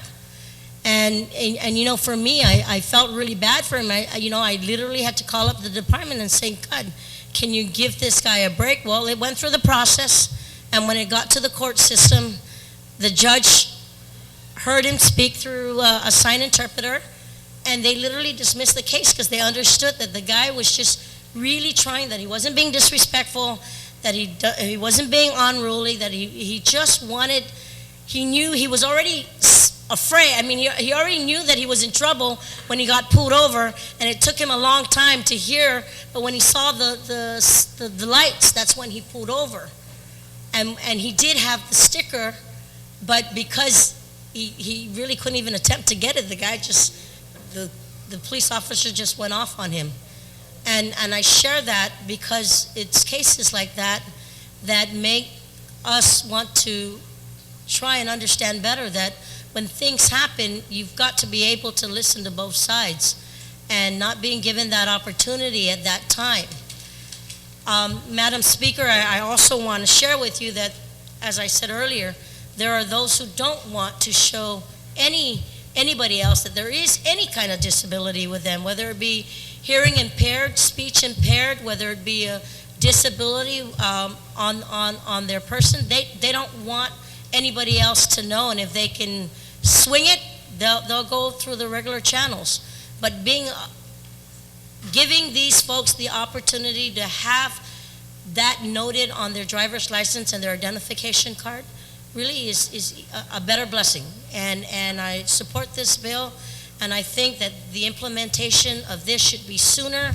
As noted by the previous speaker, that it would be at no cost, and they would just do a minor adjustment to the computer as the information is being notated.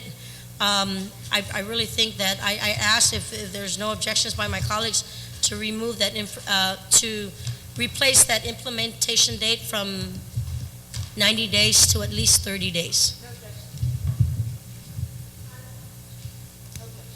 On the amendment and on page 3, line 9, to change the effective date from 90 days to 30 days. Are there any objections? Hearing no objections. Okay. Is there anybody else who would like to speak? Senator Pangilinan.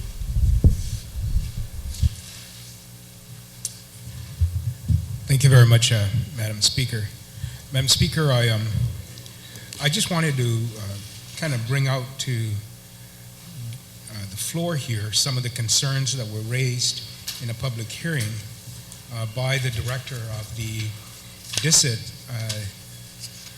the Department of Integrated Services for Individuals with Disability, with regards to the identification designation of this disability, and was wondering if those issues were further discussed during any additional markup meeting that may have occurred on this bill.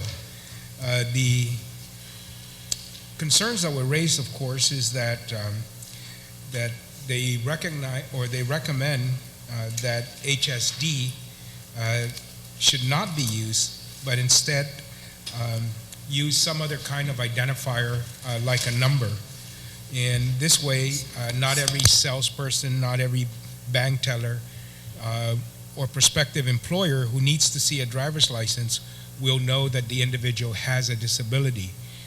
They're afraid that this designation or identification may present problems of discrimination to these employees without knowing actually that they're being discriminated on because of that disability.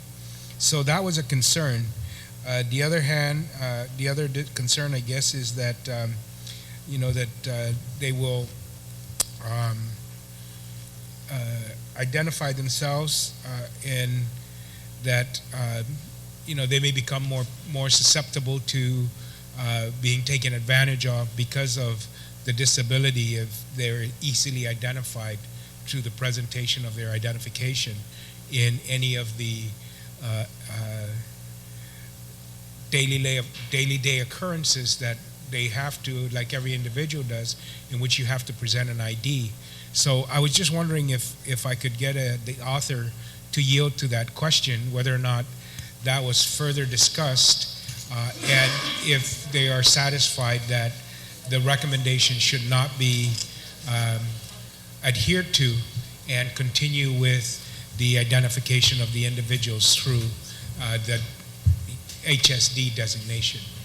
I'm concerned about that because the individual making the recommendation is the director of the agency charged with working with these individuals with disability, and so she may, from a daily basis in working with these individuals, they may be more open to her to expressing some of their concerns. And I know that, for example, the individual, Mrs. Ada, former First Lady of Guam, is that's her field, that's her expertise, and she's devoted 30 plus years of her life to working with individuals with disabilities. So she may have a better feel for understanding what it's like to live with a disability and all of the things that one has to do in order to make life a little easier for these individuals. And so she's expressed that concern. I want to pay attention to her expression of that concern and wanted to get a little bit more guidance from the individuals who have sponsored the bill, as well as those who may have been at that hearing. I was not, and it didn't indicate in any of the committee report whether or not that issue was discussed and whether it was satisfactorily resolved. So that's really my concern, Madam Speaker. Senator Taita, would you yield to the question? Yes, Madam Speaker. During the markup meeting, Department of Revenue Taxation did some of their own homework in other states and what symbols are used or indicators on things such as ID cards and driver's license. And this is what's practiced in the states in those areas using the HSD sign. As far as the section with regards to whether a person with this disability, hearing impairment, does not want it on their driver's license or their ID card, they have that choice. It's not that we're mandating for them to have it on there. And most especially, if any employer who employs an individual and decides not to hire them because of their disabilities is a violation and should be brought up by that individual who was discriminated. So other than that, I hope that answered this senator's question. Senator Pangilinan, you still have the floor. Thank you very much. I certainly appreciate the explanation. But just as I agree, anybody who discriminates because of a disability should be prosecuted, but also, and we're doing that. But we also know that everything we're doing here is covered by the ADA law, which covers Guam. So if we're saying, well, if they do and they discriminate because they know that they're that, well, we also know that they're supposed to have these protections in law. So again, my concern was I have a lot of respect for the individual that was bringing up these concerns, and I wanted to just ensure that, to my satisfaction, that these concerns were discussed, they were thought about, and that the end result of the bill has taken into account the concerns raised, and the decision was made to proceed in this manner. With regards to the symbol, I don't think there's any argument that the symbol for universal symbol for a person with a disability that has a speech or hearing impaired is the HSDC symbol. So I'm not arguing that that symbol is not a valid symbol, but could we do it in other ways that protect and offers the protections of not having these self-identification. So again, all I wanted to ensure was that these recommendations were thought about, and that we're deciding to proceed in this manner, and I'm good with that. So I thank the author for responding to my question. Thank you. Thank you very much, Senator Pangilinan. Are there anyone else who would like to speak on the motion? Then Senator Taita, you're recognized to close. And thank you, Madam Speaker. And I just ask that Senator Tina Rose Munoz Barnes also be a co-sponsor on this. On that on motion, this bill. without objections, so ordered, and also no objections to send it down to the third reading file, so ordered.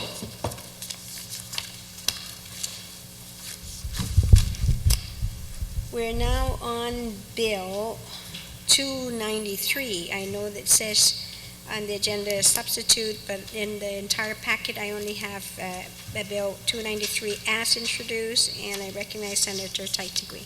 Thank you, Madam Speaker.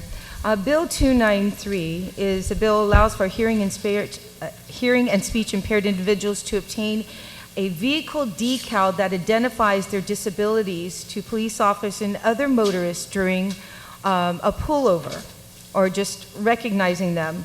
Revenue and Tax testified that there are the sources to obtain these decals is at little to no cost at all with doing this. I'm sorry, Madam Speaker, I move that Bill 293 be placed in reading file, and I And you may continue then to okay, speak on continue the to bill. speak. Thank you. No. It's not. Yeah. Thank you, Madam Speaker. As I explained the bill in itself. Now, this came up to address issues that was brought forth by the deaf community. Even though we do recognize or have recognized that they should be also a symbol put on a driver's license if they so choose to have a symbol, the HSD, on their driver's license or a Guam ID card. But the real problem starts before they're even pulled over, especially in a vehicle. And I would just like to share a story with you to that effect to show you why it's so important that for a police officer's safety, as well as an individual who's deaf, safety, that it's recognized at the get-go. Example, and it was shared to us during our oversight hearing, our markup meeting, that a police officer confirmed that this story was true. It was in the evening, dark. Police car had pulled over an individual who had a disability hearing impairment. While both police officers got out of their vehicles, one had carried a flashlight. They both approached the vehicle, the individual's vehicle, one on the passenger side and one on the driver. Now, a person with a hearing impairment relies solely on their eyes, visually. So maintaining visual contact with one police officer, especially the one who had the flashlight in his hand, was coming to him on the passenger side. As he rolled out his window, the police officer approached, was shining the light in the individual's eyes. Now, once you do that, you pretty much blind an individual to be able to even understand if someone is speaking if you are deaf. He couldn't see any words moving, he couldn't hear anything. Now, the police officer who was approaching on the driver's side was knocking on the window. Roll down your window, roll down your window. Of course, that individual did not hear him. So the police officer, thinking he was being aggressive or that he was hiding something, opened the door, grabbed that individual, pulled him out of his car, threw him up against the side of the car in a standing frisking position. And at that time, when a person who's speaking, who can't hear themselves, is speaking very loud and making noises that most people will think that that individual is being aggressive. So then, the police officer, thinking that this individual is being aggressive and could be a safety problem with himself, or even to the individual himself, he handcuffs that individual. Now, when you do that, you stop any type of communications, because if you notice, people with disabilities will simply say, "I am deaf. I cannot speak." Their hands are being used to try and help to communicate, even if you don't understand what I'm saying. Now his hands are cuffed. So you can imagine, Madam Speaker, if it was all turned around and started again and reversed, the police officer pulling an individual over, and what's the first thing that a police officer looks at when they're pulling an individual over? the license plate.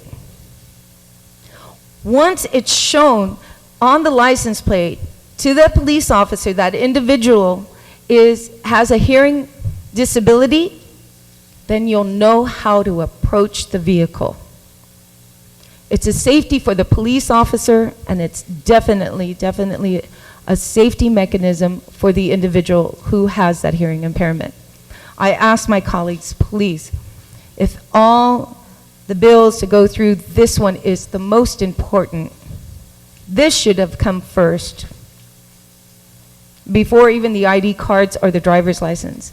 But it was the deaf community that brought it to our attention, and that asking that we speak for them to please support something so important. Thank you, Madam Speaker. Thank you very much, Senator Taitigui. On the motion, I recognize Senator Palacios. Thank you, Madam Speaker. Madam Speaker, I rise in support of Bill 293. It is a very simple bill, but it's very substantial and very significant. And if you read this, you can read this in less than a minute, but beginning on actually, in everything here makes sense. And especially in line 7, where the license plates or the decal or the placard shall be easily and readily identifiable to traffic enforcement officers, day or night.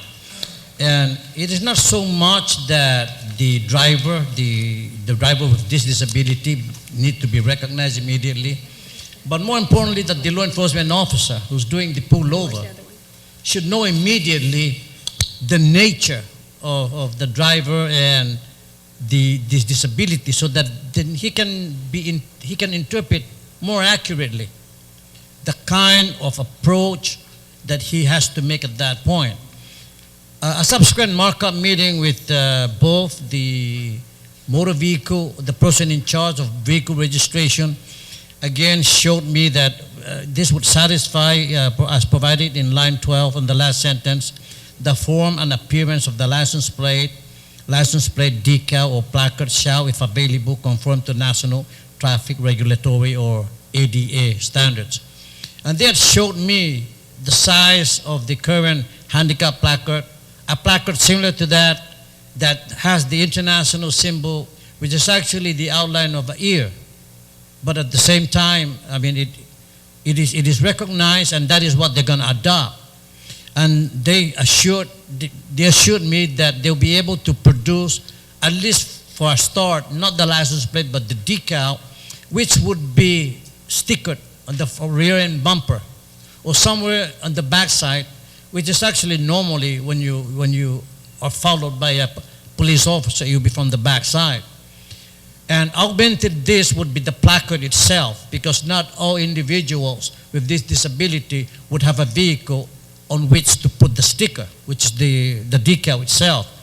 But upon pullover, supposedly, and then this would follow with orientation, is that the driver should automatically, with this disability, hand the placard and wave it outside, out of the window, to enable the officer to recognize this immediately.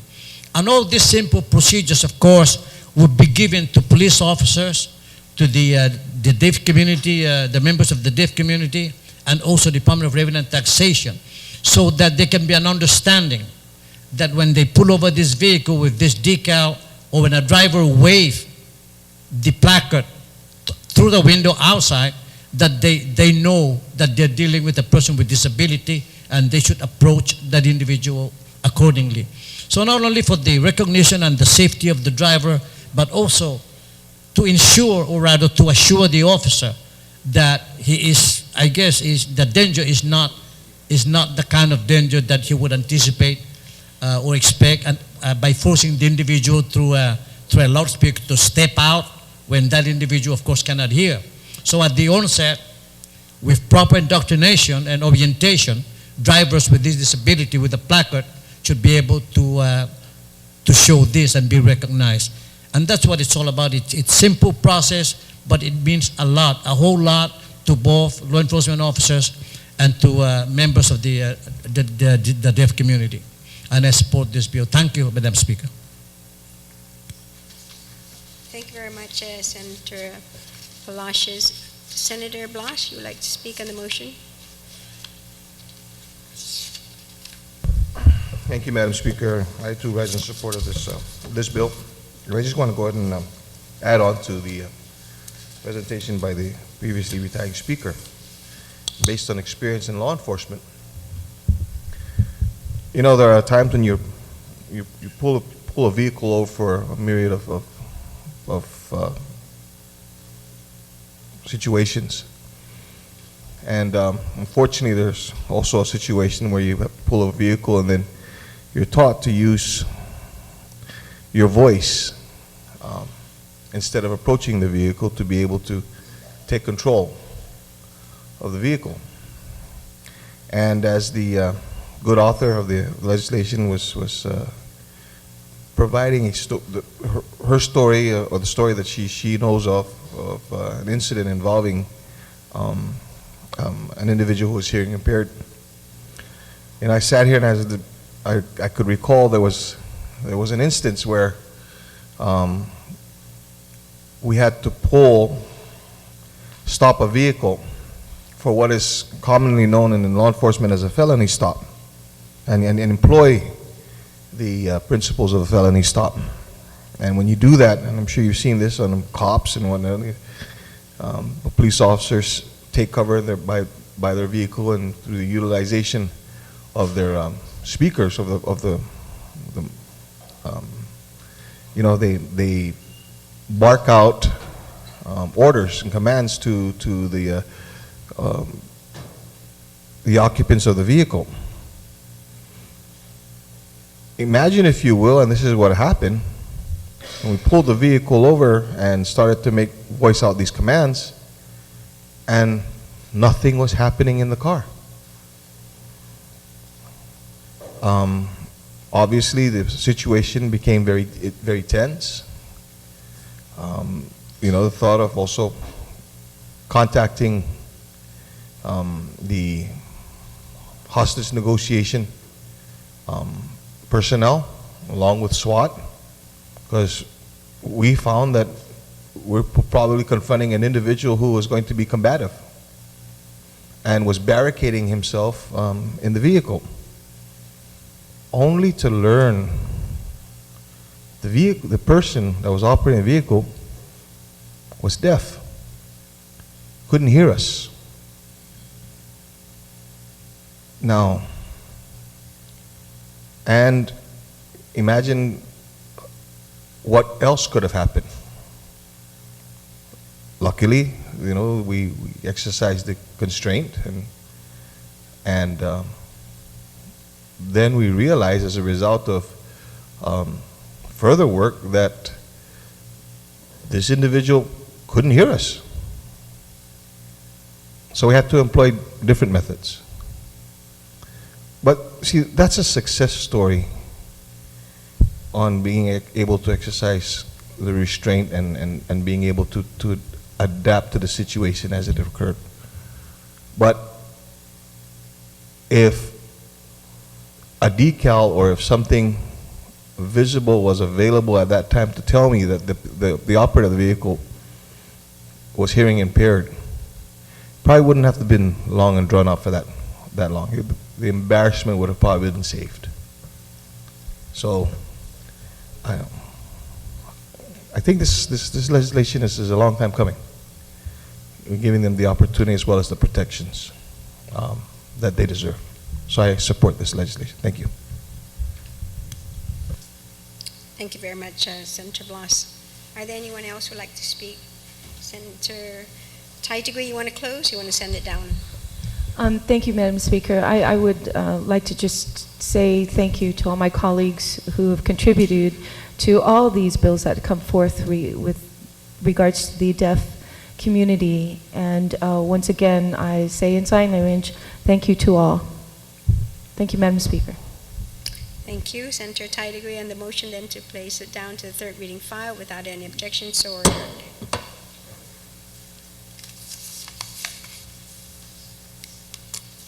We are now on Bill 296, and I recognize the author, Senator Palacios.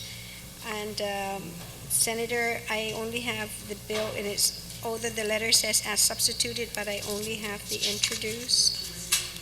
Oh, no, there it is. Okay.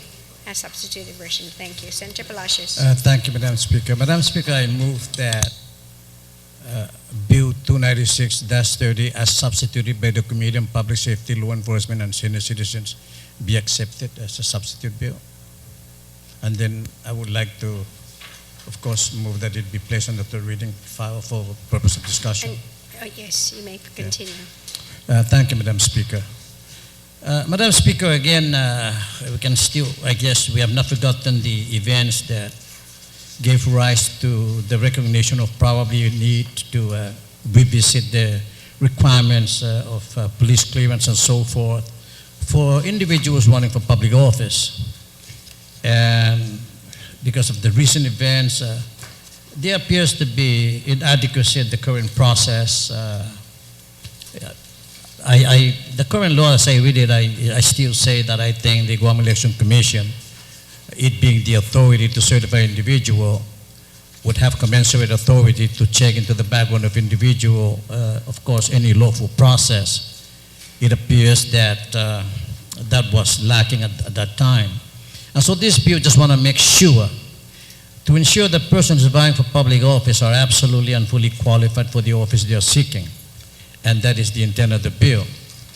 The markup during the public hearing had to do with either, the original bill actually would require that the Election Commission will file and request through the FBI record for police clearance, or rather for FBI clearance. But during the hearing, it came about that it can be done the way that it's being done now for application of firearms. And that is that if the commission just be required, or rather the candidates be required, not just to submit police clearance as is being done right now, but also to submit FBI clearance, and it says you're through the Guam Police Department, then that is the simple way, and it will still achieve the same purpose. There is a fee to be paid for this, I understand, $35. Most of which would go to the court. Why the court? Because I think the court, is the agency that is recognized, that is linked directly with the National Crime Information Center, which is actually part of the Federal Bureau of Investigation. And even if the GPD were to ask for an FBI clearance, it would have to go, I think, through the court systems. And it is actually for the maintenance of the program itself. And then I found out, of course, that sending a fingerprint sets or asking for an FBI clearance takes between 4 hours and 4 days. Not the old-fashioned way of sending a hard copy of the fingerprint that would take 10 weeks to come back.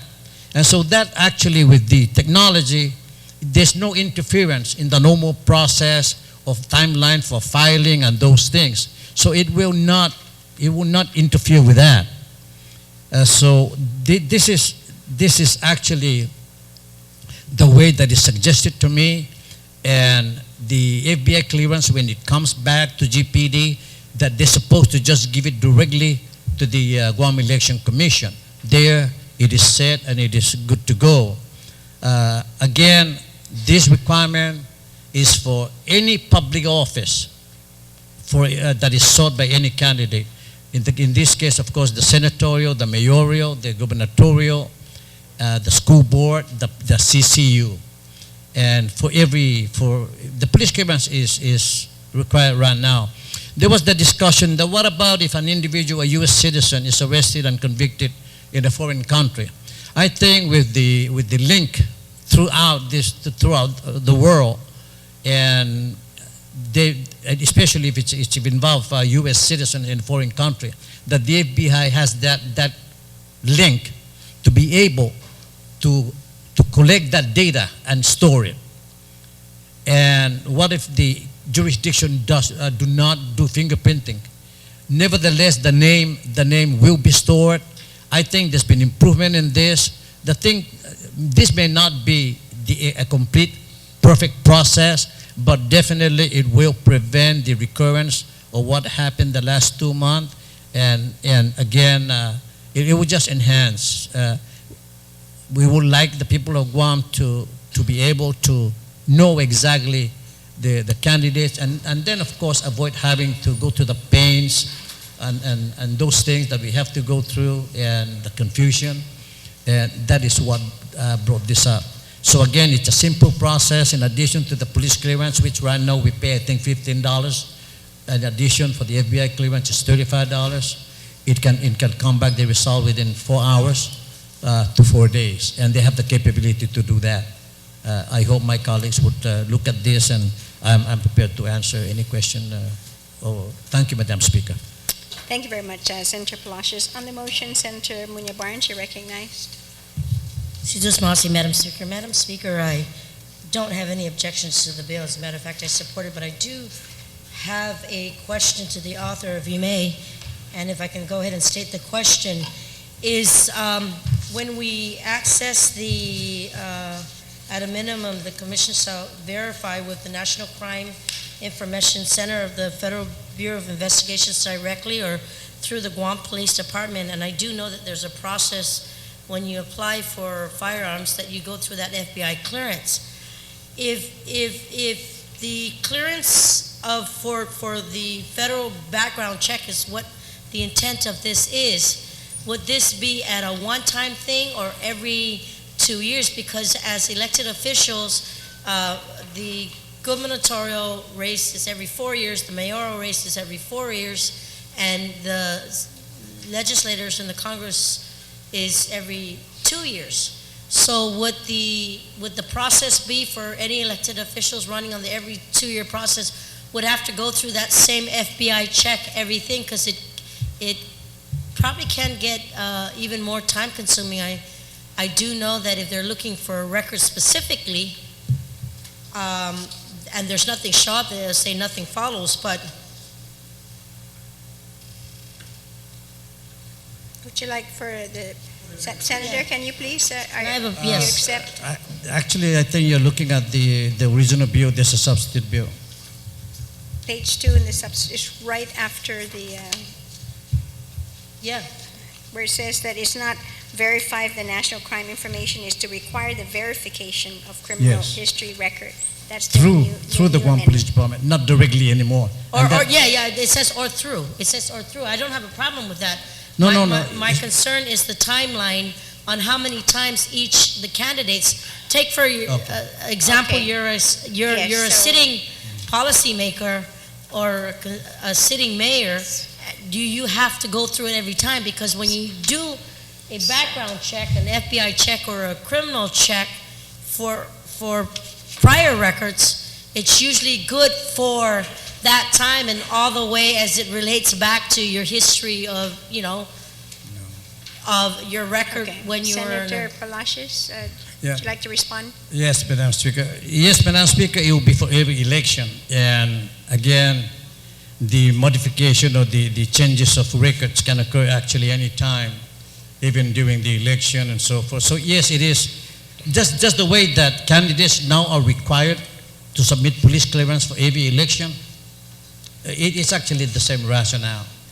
So except that this one, in addition to the police clearance, it is the FBI check also. And of course, most likely that there will be none. Okay, thank you very much. Madam Speaker, I Senator do have a Barnes. legal technical question. So can I ask for a 1-minute break? Okay, 1 minute recess.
They don't. everything up to date. Yeah. So if something happens between the last one and this one, the only way to find out is by having. here on one. No. I'm saying for those that are sitting who've already gone through the FBI.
Madam Speaker was Senator Barnes, and then I think Senator Ben would like to.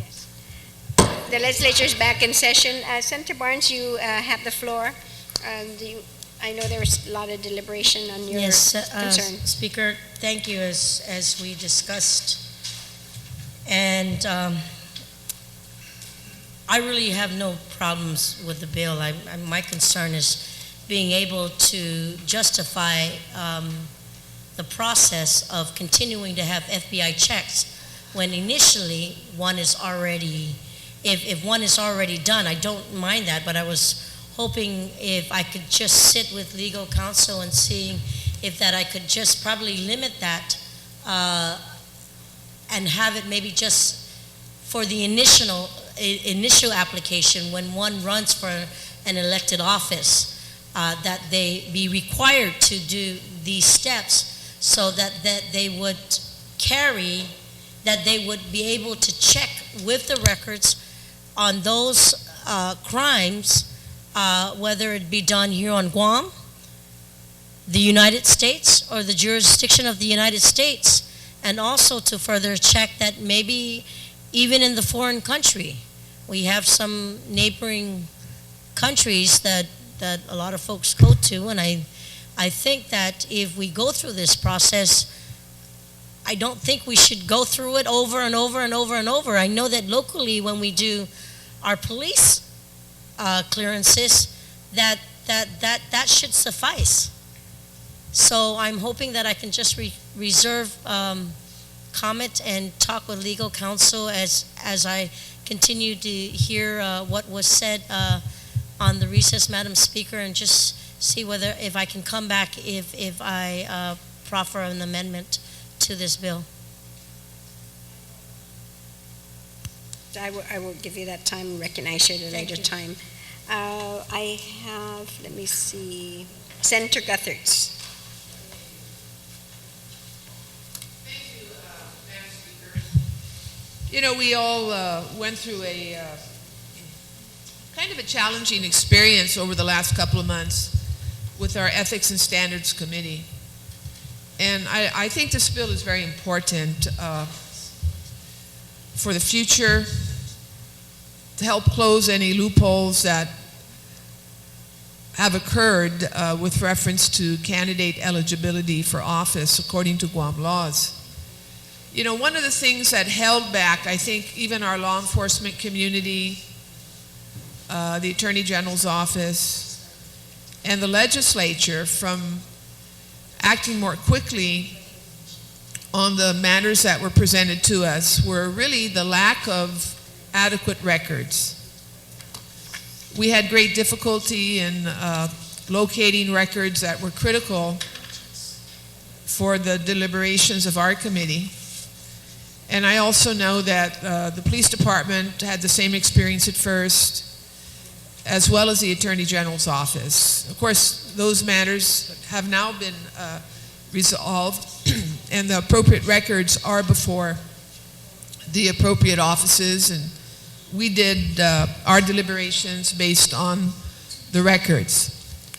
Now, the requirement presented by this law, I think, will help us in the future as candidates, and also will help our system, our legislature, and our other investigative agencies to be able to act more judiciously on questions of eligibility, particularly the Election Commission.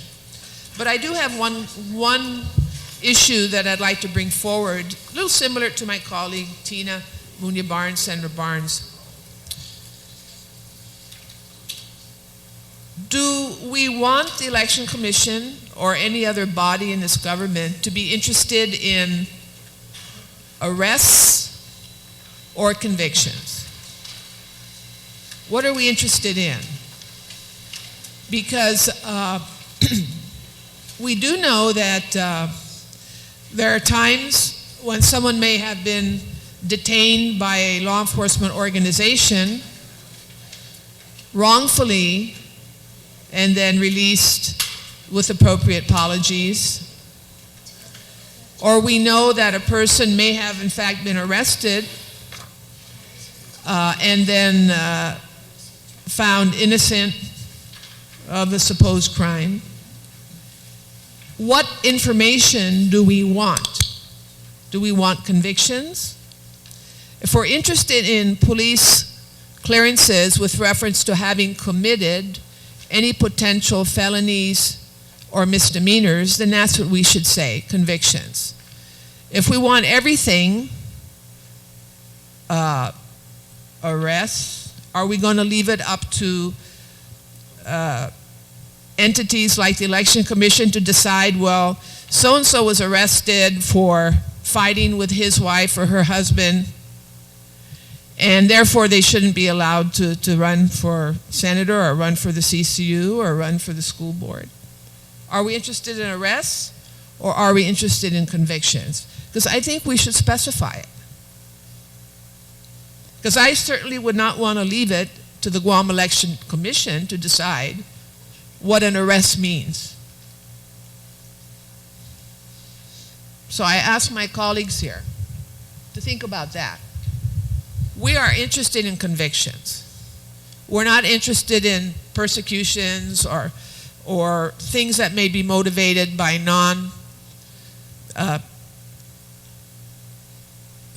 objective actions. We're interested in convictions. Am I right, colleagues?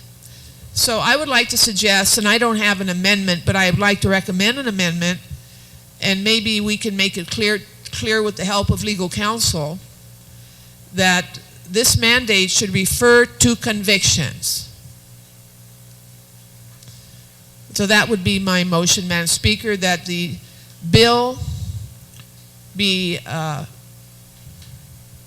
edited to specify convictions of felonies and or misdemeanors. Thank you very much. Senator Guthers, I give you an opportunity to prepare that amendment. That general amendment, does not specify where it should be, so I will allow you also to come back with your amendment. Is there anybody else who would like to speak on Bill 293? Absolutely. Senator Pangilinan, you are recognized. Thank you very much, Madam Speaker. Madam Speaker, I have nothing to hide.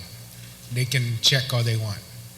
But one of the things that I guess maybe some of us don't actually know what's contained in this NCI record, and from what I understand, from what I've been told, it really is very extensive.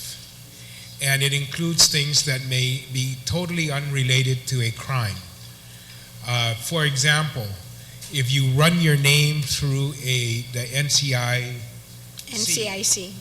that you may have no crime, but because you have a friend who had been arrested or convicted for something, they will say you are a known associate of this convicted felon. And so is that the kind of information we're looking for?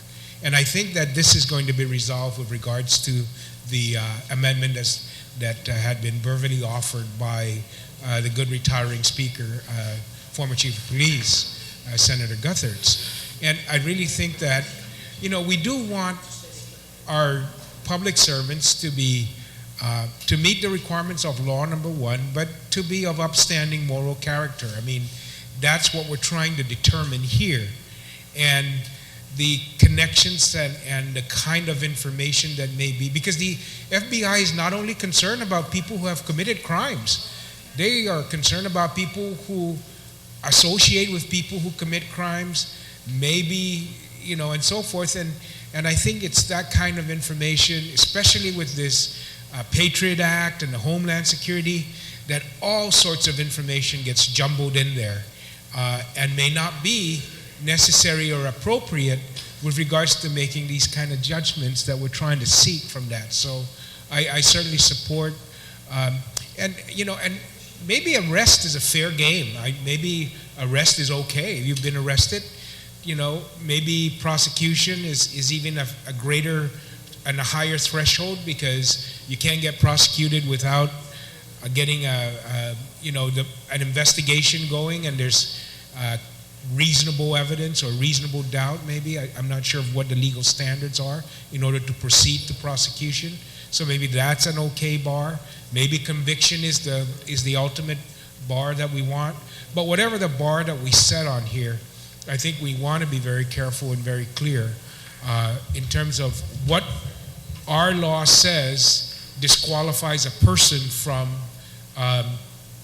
being eligible to run for office, and be clear on that, and only seek that information unless we want to change that bar.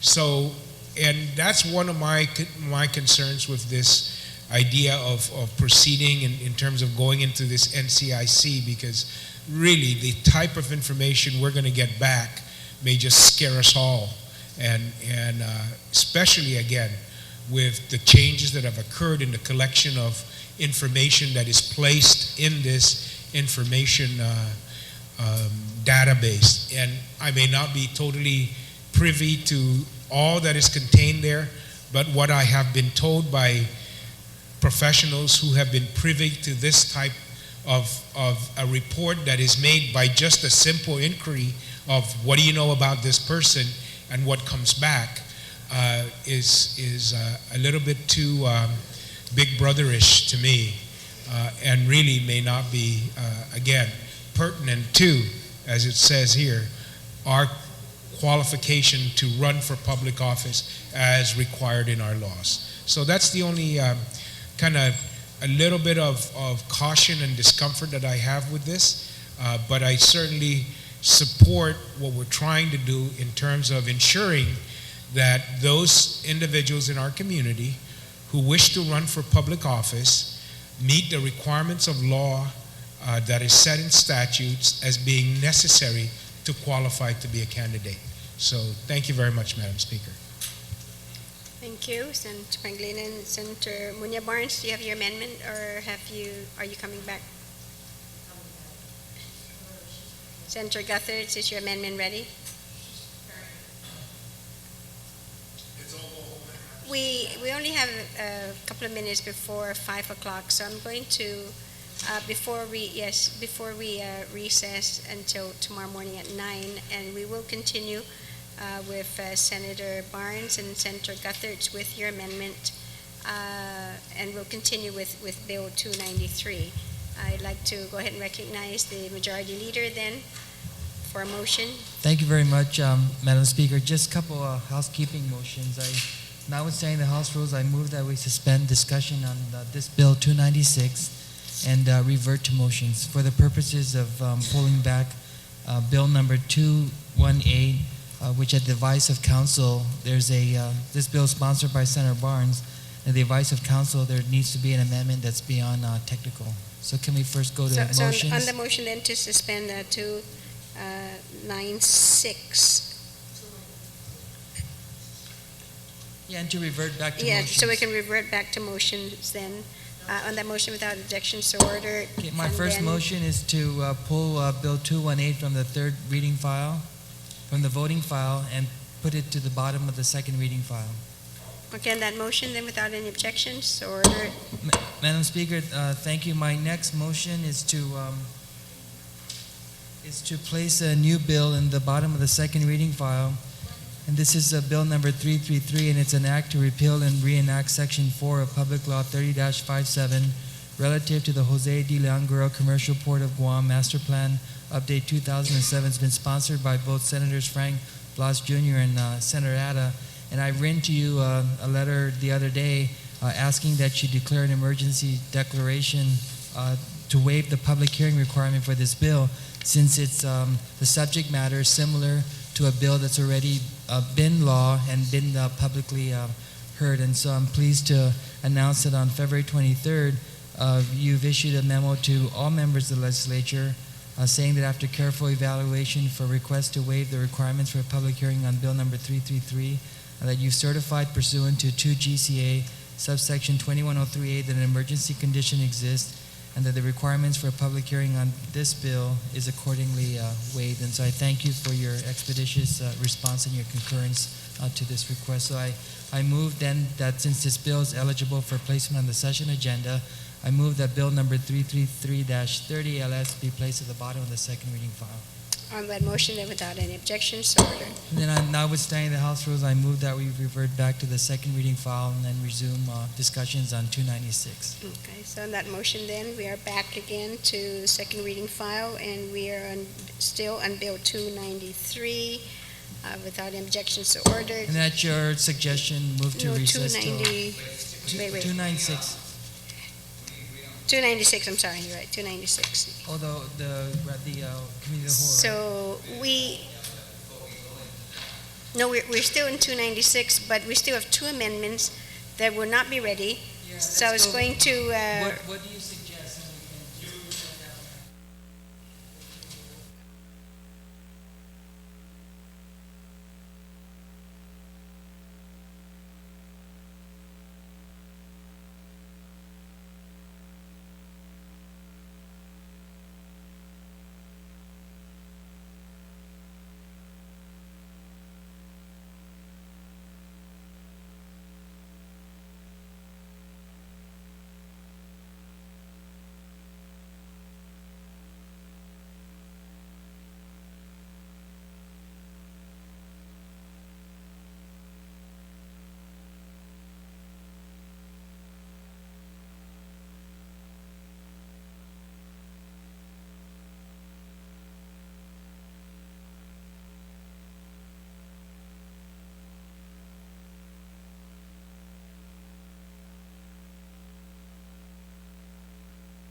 Legislature is back in session.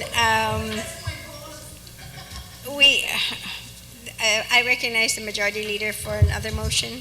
Thank you very much, Madam Speaker. Madam Speaker, since we're on the matter of Bill 296 and some senators have expressed a concern with respect to offering an amendment, there's a commitment made by these senators that they would have their amendments ready by 9 a.m. tomorrow. So I'm going to do a notwithstanding motion that when we recess and we come back at 9, we spend from 9 to 10 a.m. doing Bill 296, and if by some stroke of luck we're able to get to other bills after 296, but then when we come to 10 o'clock, Madam Speaker, that the body suspend discussion on any bill that they're on at that moment, and that I would make a motion at that time to resolve in the committee of the whole for the purposes of hearing substitute Bill 317. So this announcement gives the Chairman of Appropriation the opportunity to contact anyone he wishes to bring in at this time, so we're not spending the whole morning waiting for the administration official. So I offer that in the form of a motion. Without any objections, and so ordered. I move to recess till 9 a.m. We will be in recess until 9 a.m. tomorrow morning. I ask the two senators with your amendments to please be ready. Everyone show up at 9 a.m. We only have 1 hour then to finish Bill 296. So we'll be in recess until tomorrow morning at 9.